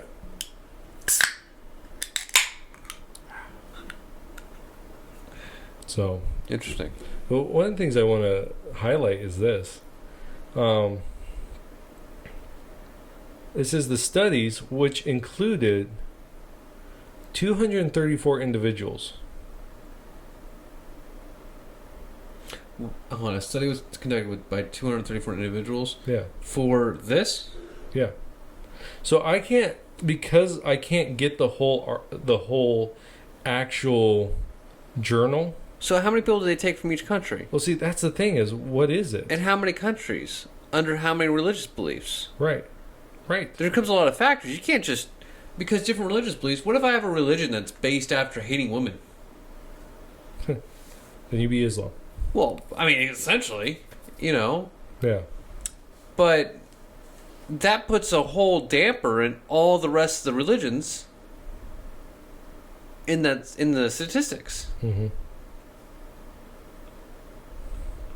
Yeah, and if someone wants to pay the $30 to actually look this up, like, you need to pay $30 to access this thing.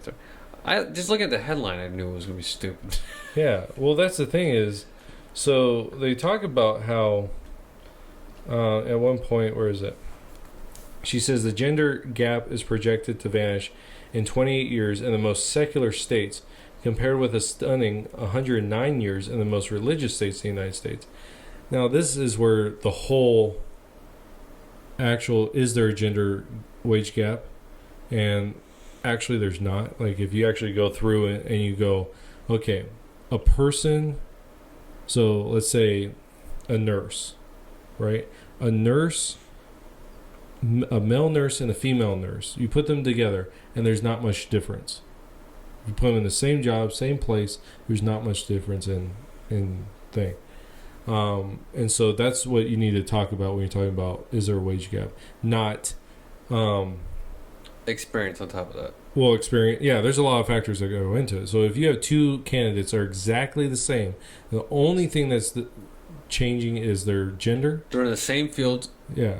But you see something different there because of gender, then there's an issue. Yeah, there is. But what the gender gap people talk about is how, like, oh, you have, you know, this this scientist over here, and he's making $80,000. And you have the stay-at-home mom over here, and she doesn't make any money. There's a wage gap. It's like, no, there isn't. They're in two different fields. Is that what the wage gap is being fought over right now? Yeah, that's how they do it. They just take an average of, you know, of things. They don't compare it in actual nuts and bolts. So scientist to scientist in the same field. I knew that because when I was going through college, and that was one of the things that they discussed is because I had to take sociology, and I wanted to. Right. I've never wanted to ever blow my brains out until I took that class. Twice, mind you. I don't want to talk about the first time. It's not fun when you piss off the teacher. But anyways, that was the whole thing. Is they were discussing was the gender wage gap, and you're just like, but there isn't. And I was having debates with the teacher several times. But I'm like, no, there's not. It's just different fields. It's your work experience. You know, person A, male, person B, female. Person A might have more experience than person B. Going in the same field doesn't mean there's a wage gap. Right. You choose to be working in a daycare. That's on you. Right. I strive to be a theoretical physicist. And that's a big thing too. Women tend to take fields of humanities, and men tend to take fields in STEM, so science, technology, engineering, mathematics. Tend. These are tendencies. It doesn't mean that there's not overlaps. No, and nothing is stopping a woman from going over in that direction. Right. There isn't. Nothing says when you get into something in those kinds of fields that says, "Oh, you're a woman. Sorry, you can't apply." Yeah, if you don't have a hoo-ha, yeah. trying to keep this clean. Yeah. If you don't have female genitalia, you cannot enter into this program of study, or you cannot follow this career path. Nothing says that. You know why they can't say that? Because there's laws that says you can't do that. Right. You literally can't prohibit somebody based on their gender. Right. So when it comes down, but see, that's a problem, right? And in more religious, so for us, right? So we would be considered very religious. Right. Okay. Okay. So, I mean, me and my family. So my wife doesn't work. Does that mean that she should, are we making men greater than women? No. She desires to stay at home and do that. But for the majority, not the majority, because now it's not the majority, but for the first several years, she worked in a position. I made more money than she did. There was a reason. Because in my line of work, there was higher wages. In her line of work, because she had a bachelor's degree, but she did not have a bachelor's degree in the type of work she was in. She worked with mentally disabled and emotionally disabled people. And so, but she didn't have a degree in that. So she didn't get more money. She went at entry level. But to compare us, there's no comparison. I'm working construction, and there's a certain wage in that, which I started at $10 when I first went at entry level. So we both went in at entry level, except when I started at entry level, I was 12 years old. So by the time I'm 21 years old, she goes into her first job at $10 an hour. I'm almost a journeyman at that point.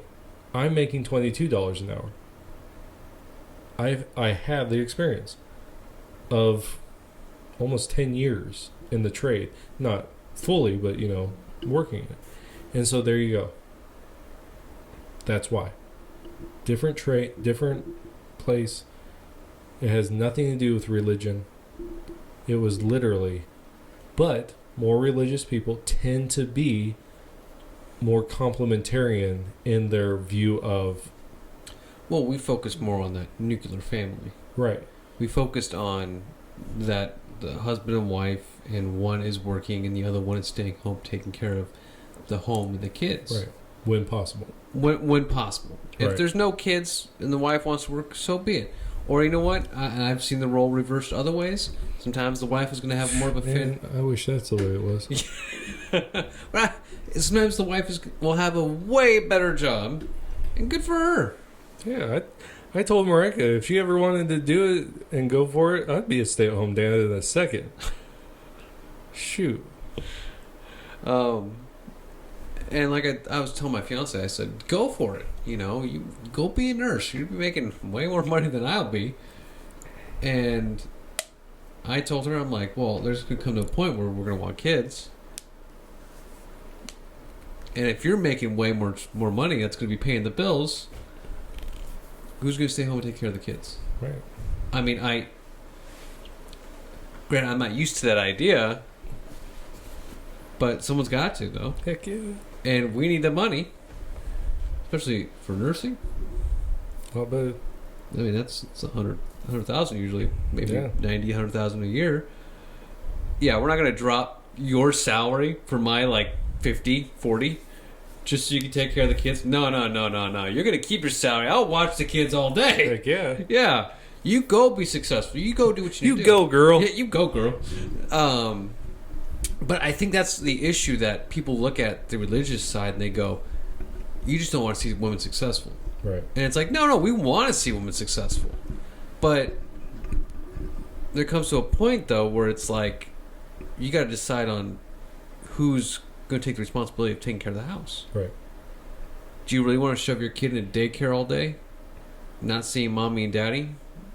Literally all day? Mm-hmm. Kids come home, they see mommy and daddy for 2-3 hours, they go to bed. They only see mommy and daddy for 3 hours out of the day. If that. You're going to have your kids really go through that? Yeah, there's an emphasis on family in more religious communities than in secular. Religious people tend to get married younger. They tend to have more children. That's what it is. It's more family based. So it makes sense that more religious areas would have less wages. But again, the wage gap is a myth anyways, because it's not done properly. So You can't. Well, you can do the studies properly. yeah, and when you actually, so I've done to the best of my ability, but when you start actually looking into the data, there are differences between, like, if you go right the same job, same experience, there are some differences, but usually it's regional. One region's this way, one region's this way.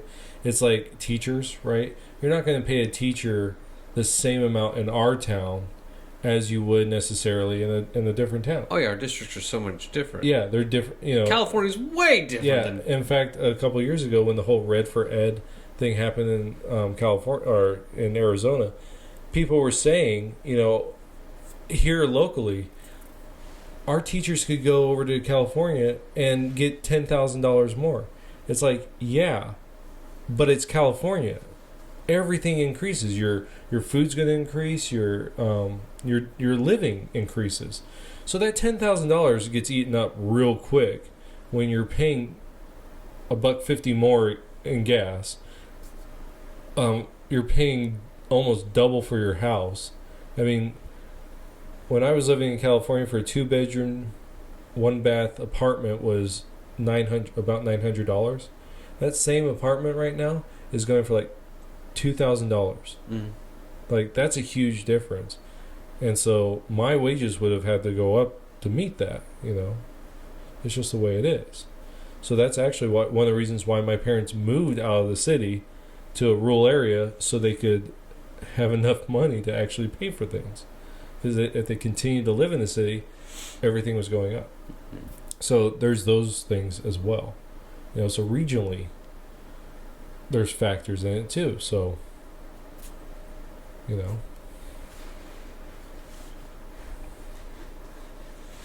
right, I got 2 more. I have no idea how many. If you ever have the chance, yeah, debate a sociologist professor. To what? A sociology. Debate. Okay. Excuse me. Debate. If you have Bait went in. If you ever have a chance to date a sociologist, you'll hate it. No, but if you have a chance to debate one,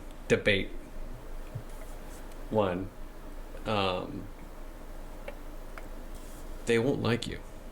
I had a good sociologist teacher. That's nice. I had one twice. I don't want to talk about why the first time I failed, but the look on her face when she saw me again, I was like, "Oh, hi, it's me again." She's like, "Oh, yay!" Yeah, she wasn't too happy, but that didn't deter me. Oh, I can understand why. I know you, so. Well, thanks. No, if you're gonna ask a question for the class, get ready. I'm gonna have a rebuttal against that. Yeah. Especially for some political things, which she wanted to promote Hillary quite a bit. Oh, really? Did you know an article came out that actually showed that Hillary was paying her women a lot less than men? Yeah.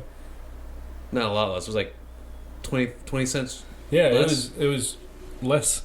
Yeah, than their men. And she's like, well, no, that's not true. Hillary would never do such a thing. Really? Let me go find this. Oh, look at this article I have right here. Well, that's false. Whatever you say. Surprised I passed. But what's the next one you got? All right. So I want to end kind of on a funny one. Not funny, but like I think it's funny. But this one, so you don't have Disney Plus. No. So right now the series that's out for the MCU is The Falcon and the Winter Soldier. Oh, yes. It's all right. There's some Black Lives Matter, social justice stuff in it. Mm-hmm. And it's like getting through those sections, like especially the last episode was kind of hard. But I really like Sam Wilson, like the Falcon. I really like him, and I like cool actor. Yeah, and I like how, like one of the things that they dealt with was, so you have this guy, I want to say Isaiah Bradley, but I'm not sure. But anyways, he was a black guy that survived the later super soldier programs, but then he was in prison for 30 years by the U.S. government. Mm-hmm. So there's this whole thing. So he hates the government, right? And he makes this comment: no self-respecting black man would ever want to be Captain America. You know, because he hates America, right? Because of what they did to him, which I can understand, mm-hmm. right? But I love so this is spoiler type stuff if you watch it. I love how he then resolves himself to be Captain America, and there's actually his sister who is kind of like this BLM type of person, but her sister says you can't live your life on the way someone else views the world. I thought that's really good, because that's true. You have to do it yourself. You can't blame other people. You can't take on other people. You have to decide for yourself what you are going to do. Mm-hmm. You know, in fact, there's actually scripture for that, where it says, "Choose for yourself this day whom you will serve." It's from the book of Joshua. So it's really a personal thing. So I really like that part. And there is a lot of good. I don't mind social commentary in it, as long as both sides are brought out and you can actually see the debate. It's when it flies to one side that I don't like it. So overall, I think it's fine. There's some stuff that's like, oh, I gotta get through this so I can understand, you know, especially that last one. But this is the article. The Falcon, so this is WeGotThisCovered.com. The Falcon and the Winter Soldier being accused of, fill in the blank. What do you think they're being accused of? Man, there's quite a bit. Racism, sexism, transphobic, or homophobic. Is it homophobia? Okay, so the Falcon and the Winter Soldier being accused of, not homophobia, but transphobia? No, it has to do with homosexuality. Queer baiting. That's a new one. Yeah. That's a new one in the book. Hey, can you put that one on the board now? Yeah, exactly. We got a new one. So here's some tweets. Is Falcon and the Winter Soldier queer baiting? Yes. Will I continue to watch it and hold on to every little crumb? Also yes. But what's queer baiting? Okay, You're going to get there. Okay, I'll let you go. Falcon and Winter Soldier is hella queer baiting. They literally had them scissor during a couples therapy session this week. This show is so boring, and if they don't kiss by the end, I'm going to set myself on fire. Huh? So, okay. This is an odd couple story. Okay? Basically, you have the Winter Soldier, right? Captain America's best friend growing up, loses his arm, comes back, Winter Soldier, the movie, probably the best, in my opinion, one of the best MCU movies. It was a good movie. Yeah. So you have him. He's redeemed by the end, right? By the end of a bunch of movies. And then you have Falcon, who you also meet in that same movie. And he becomes his new best friend. Captain America's new best friend. And they're brought together, the Falcon and the Winter Soldier are brought together through Captain America, right? And Captain America in Endgame gives his shield to Sam Wilson. Now, in this movie, or in this show, it's Sam trying to deal with the whole thing. It's him trying to get to this point of, is he worthy to be Captain America, right? Is he worthy of it? Does he want it? Mm-hmm. And by episode 5, he's training to become it. And I'm hoping in episode 6 he dons the Falcon Captain America outfit. It's a cool outfit. Was it? Yeah, I like it. But I don't mind Sam Wilson being Captain America. It doesn't. This whole it can't be a black person. To me, is just. Well, isn't it canon? It's racial baiting. What? Isn't it canon though that he becomes? I thought it is. In canon he becomes. So it cool. He's Captain America, right? But so they're brought together, and very different people, right? Mm-hmm. So Bucky, he has all the memories of what he did as a Winter Soldier. So everyone he kills. So when I think in the opening episode, he has this old Asian guy that he meets up, and they go out to like a bar basically. They're drinking, and the Winter Soldier killed his son, and Bucky's trying to make amends. Right? He's trying to fix things. Was that way back when? Yeah, back when he was the Winter Soldier. Because the son saw him, so he killed him. So anyway, so you have him dealing with all this PTSD type stuff, and then you have Wilson, and he's kind of like this lone wolf, so the Winter Soldier, lone wolf type of attitude, very hard. I mean, he's over 100 years old, right? And then you have Sam Wilson, who is, so basically you have the pessimist and you have the optimist. It's literally a buddy cop, odd couple. Can't see that yin and yang. Yeah, type of thing. And so there's this hilarious scene. I think it's hilarious. And this is what they're talking about. Where they're just at each other's throats because they're so different, right? And the Winter Soldier has a therapist that he has to go see. Well, he doesn't go see her one time. And so he gets arrested. He has a warrant out because he didn't go see his shrink. And so she wants to see both of them together. And they're like having these problems. And so she has them look at each other. And she's like, I want to do something I do with couples, who are having problems. Turn at each other and look at into each other's eyes. And it's a hilarious scene because they start looking at each other and they're just staring at each other and squinting. And she goes, "Are you guys having a staring contest?" It's hilarious. But the build-up's funny too because they're like, they turn to each other, but they're like really close, so their knees are touching.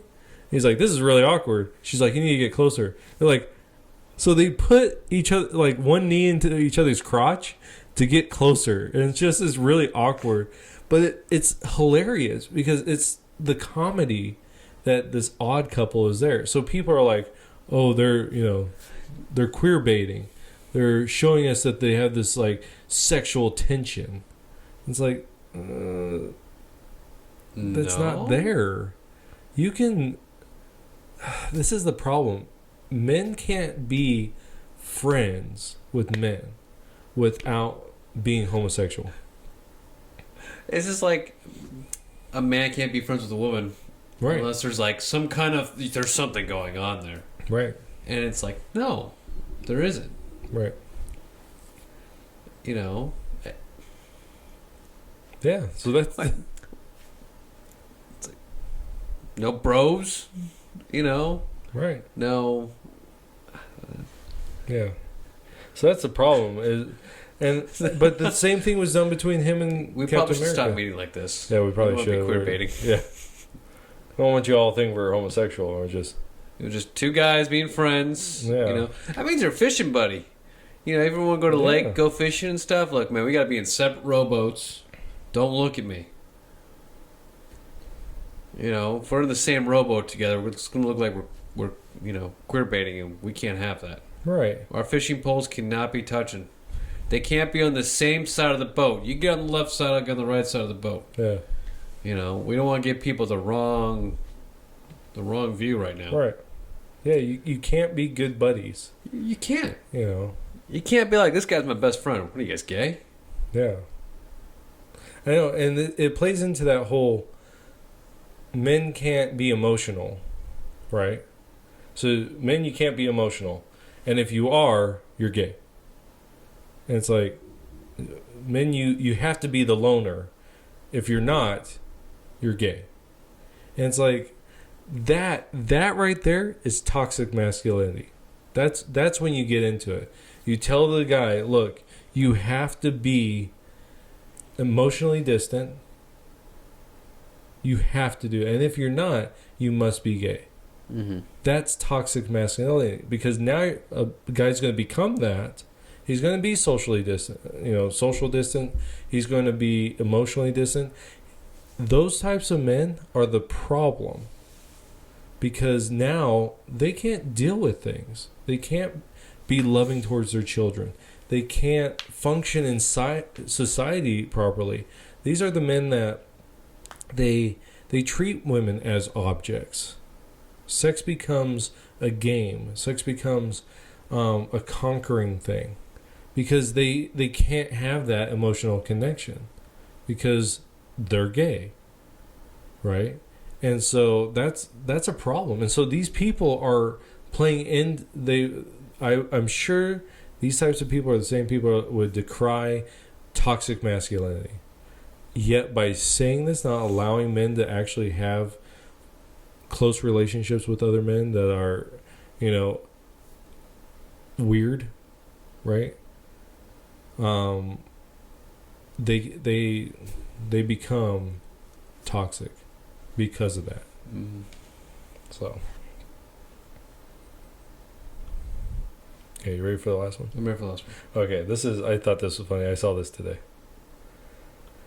So I'm just going to ask you first. Do you know about the book of Revelation where it talks about the mark of the beast? Yes. Okay. So in that it talks about great song by Iron Maiden. Yeah, there you go. So you in the scriptures it talks about you need to take the mark of the beast in order to sell or to buy anything. So you'll need to have that. Is that what it says in scripture? Yeah. Okay. So there's a lot of different interpretations of what does that mean? What is that mark? Because there's actually two marks in the book of Revelation. One's the mark of the beast and one's the mark of the Christian.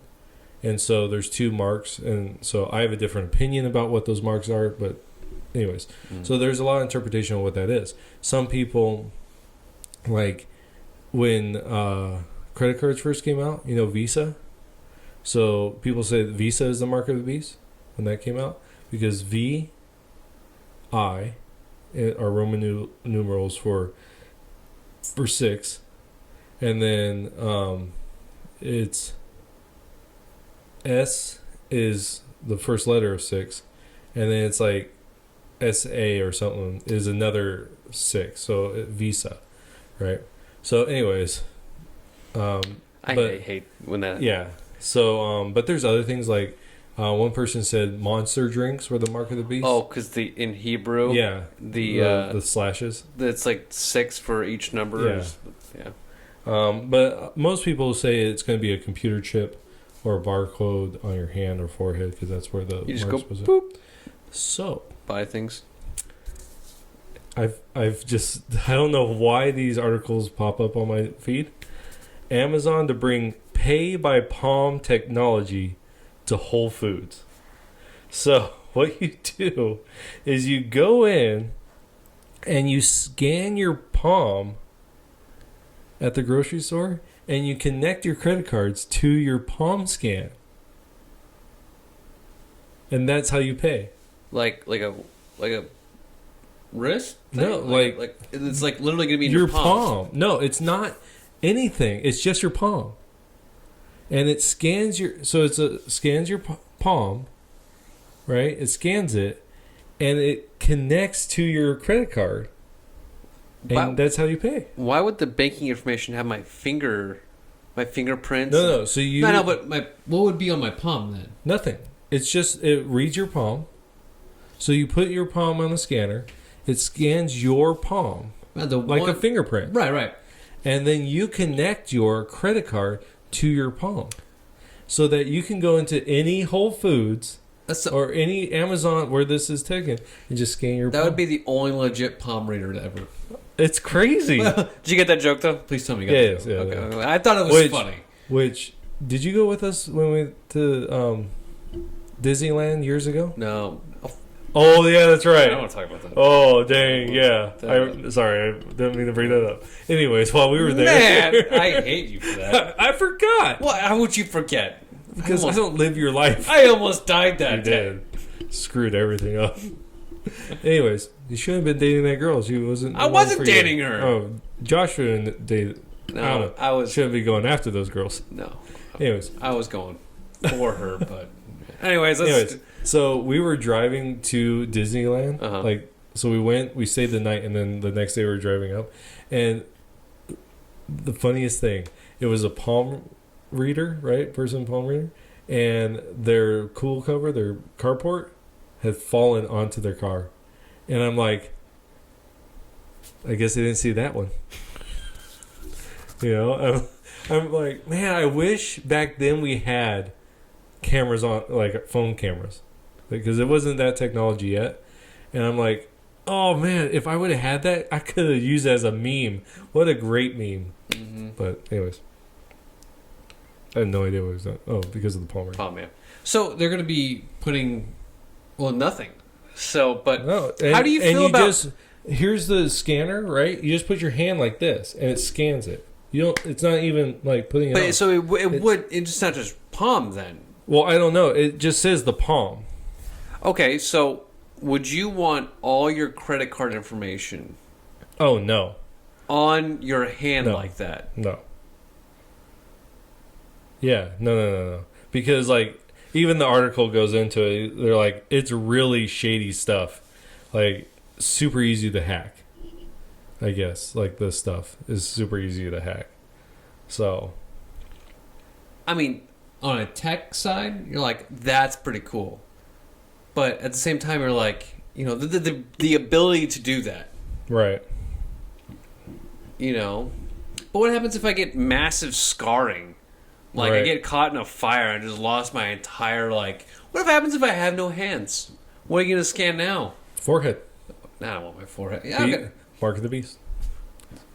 Your palm and your forehead. Or your hand and your forehead. That's what this says. Yeah.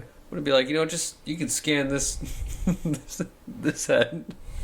Let's not get dirty here. Sorry. Boop.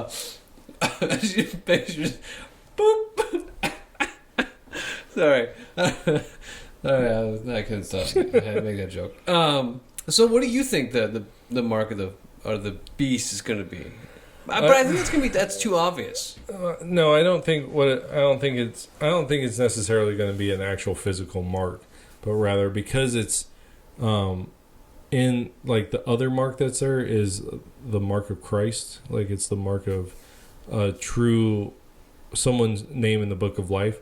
I don't think it's necessarily a real mark. It might be, but one of the hard things about Revelation is that people interpret things just like as literal as possible when it's, and I'm actually doing this in my class right now. It's poetic, it's apocalyptic, and it's epistolic. So it's apocalyptic in its style, and it's the only apocalyptic full book there is. It's prophetic, which prophecy is filled with imagery, and it's an epistle, so it's a letter to train people, like the church, to encourage them and to do stuff. So it's really hard to interpret, and so, but I just think like the base behind it, so it might be a literal mark, but I think more so it's going to be something that the whole purpose there is the division. Like you either follow Christ and you receive his mark, right? Or you follow Satan and you receive his mark. I think it divides the people. And by showing maybe like it's on the head, and because on the Bible does it say wrist or hand? Hand. I think wrist, it's your right hand. Or on hand and on forehead. It's a very noticeable location, especially at the time. With your right hand, you're always, doing stuff with it. People always notice that. So, I feel like it's going to be very noticeable, right? To determine on which side of the field you're going to be on. Right. Yeah. Yeah, I'm trying to find.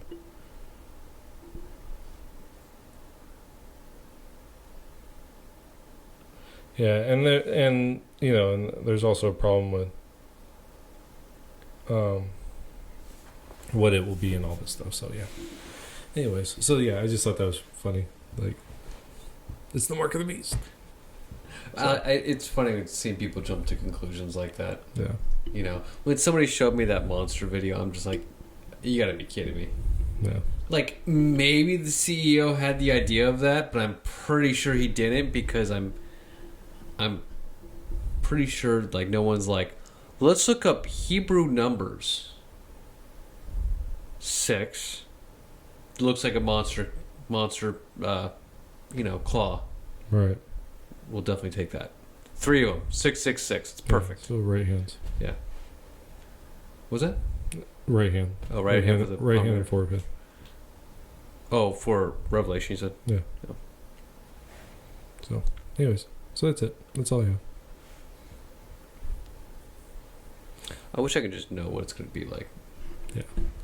Just like now I can be like, oh, it is a literal thing, or like, oh no, it's just, right, figurative. I hope I never get to live through that, but hopefully, like, I'll like somehow like see whatever took place, and just be like, oh, it's crazy stuff. Crazy stuff. Wasn't expecting that though. Right. Or you're like, I was Google the whole time. I don't know. You just kind of like, you want to kind of know. It's like a really, it's like a scary movie, or like a thriller. Yeah. You want to know the end, or who's gonna be the bad guy, and like already deciding on which the playing field we're on. We're like, oh, like who's gonna be the one that's gonna be getting the ball rolling. Or who's gonna be the who's this Antichrist figure? Right. Like who is this? And you're just kind of like, oh, who's gonna be? Is this guy? Is this guy? Where in the world is Antichrist? Yeah. So, but all right, I guess we'll end it there. Because then you use the little boy's room. But this is episode 55, right? I think so. So, all right. Well, hey, thank you everybody for watching episode 55 of the Not So Famous podcast. Hopefully you guys enjoyed it. Sorry again that this episode has taken a while to it. It's all my fault, I know. But thank you guys so much for watching and listening to this. If you guys like it, don't forget to hit the like button and subscribe. I mean, we're not done making videos. We love sitting here and chatting and just kind of giving our thoughts out there for people who are interested in politics. No one that wants to know. Or no, yeah, exactly. But again, like, subscribe, and leave a comment on what you guys think we should talk about, what we would, I don't know, we can do better or whatnot. So, but I guess on that note, we'll see you guys in the next episode. Take care. Bye-bye. Yes, take care. Bye. Bye. Good morning, Sunday morning.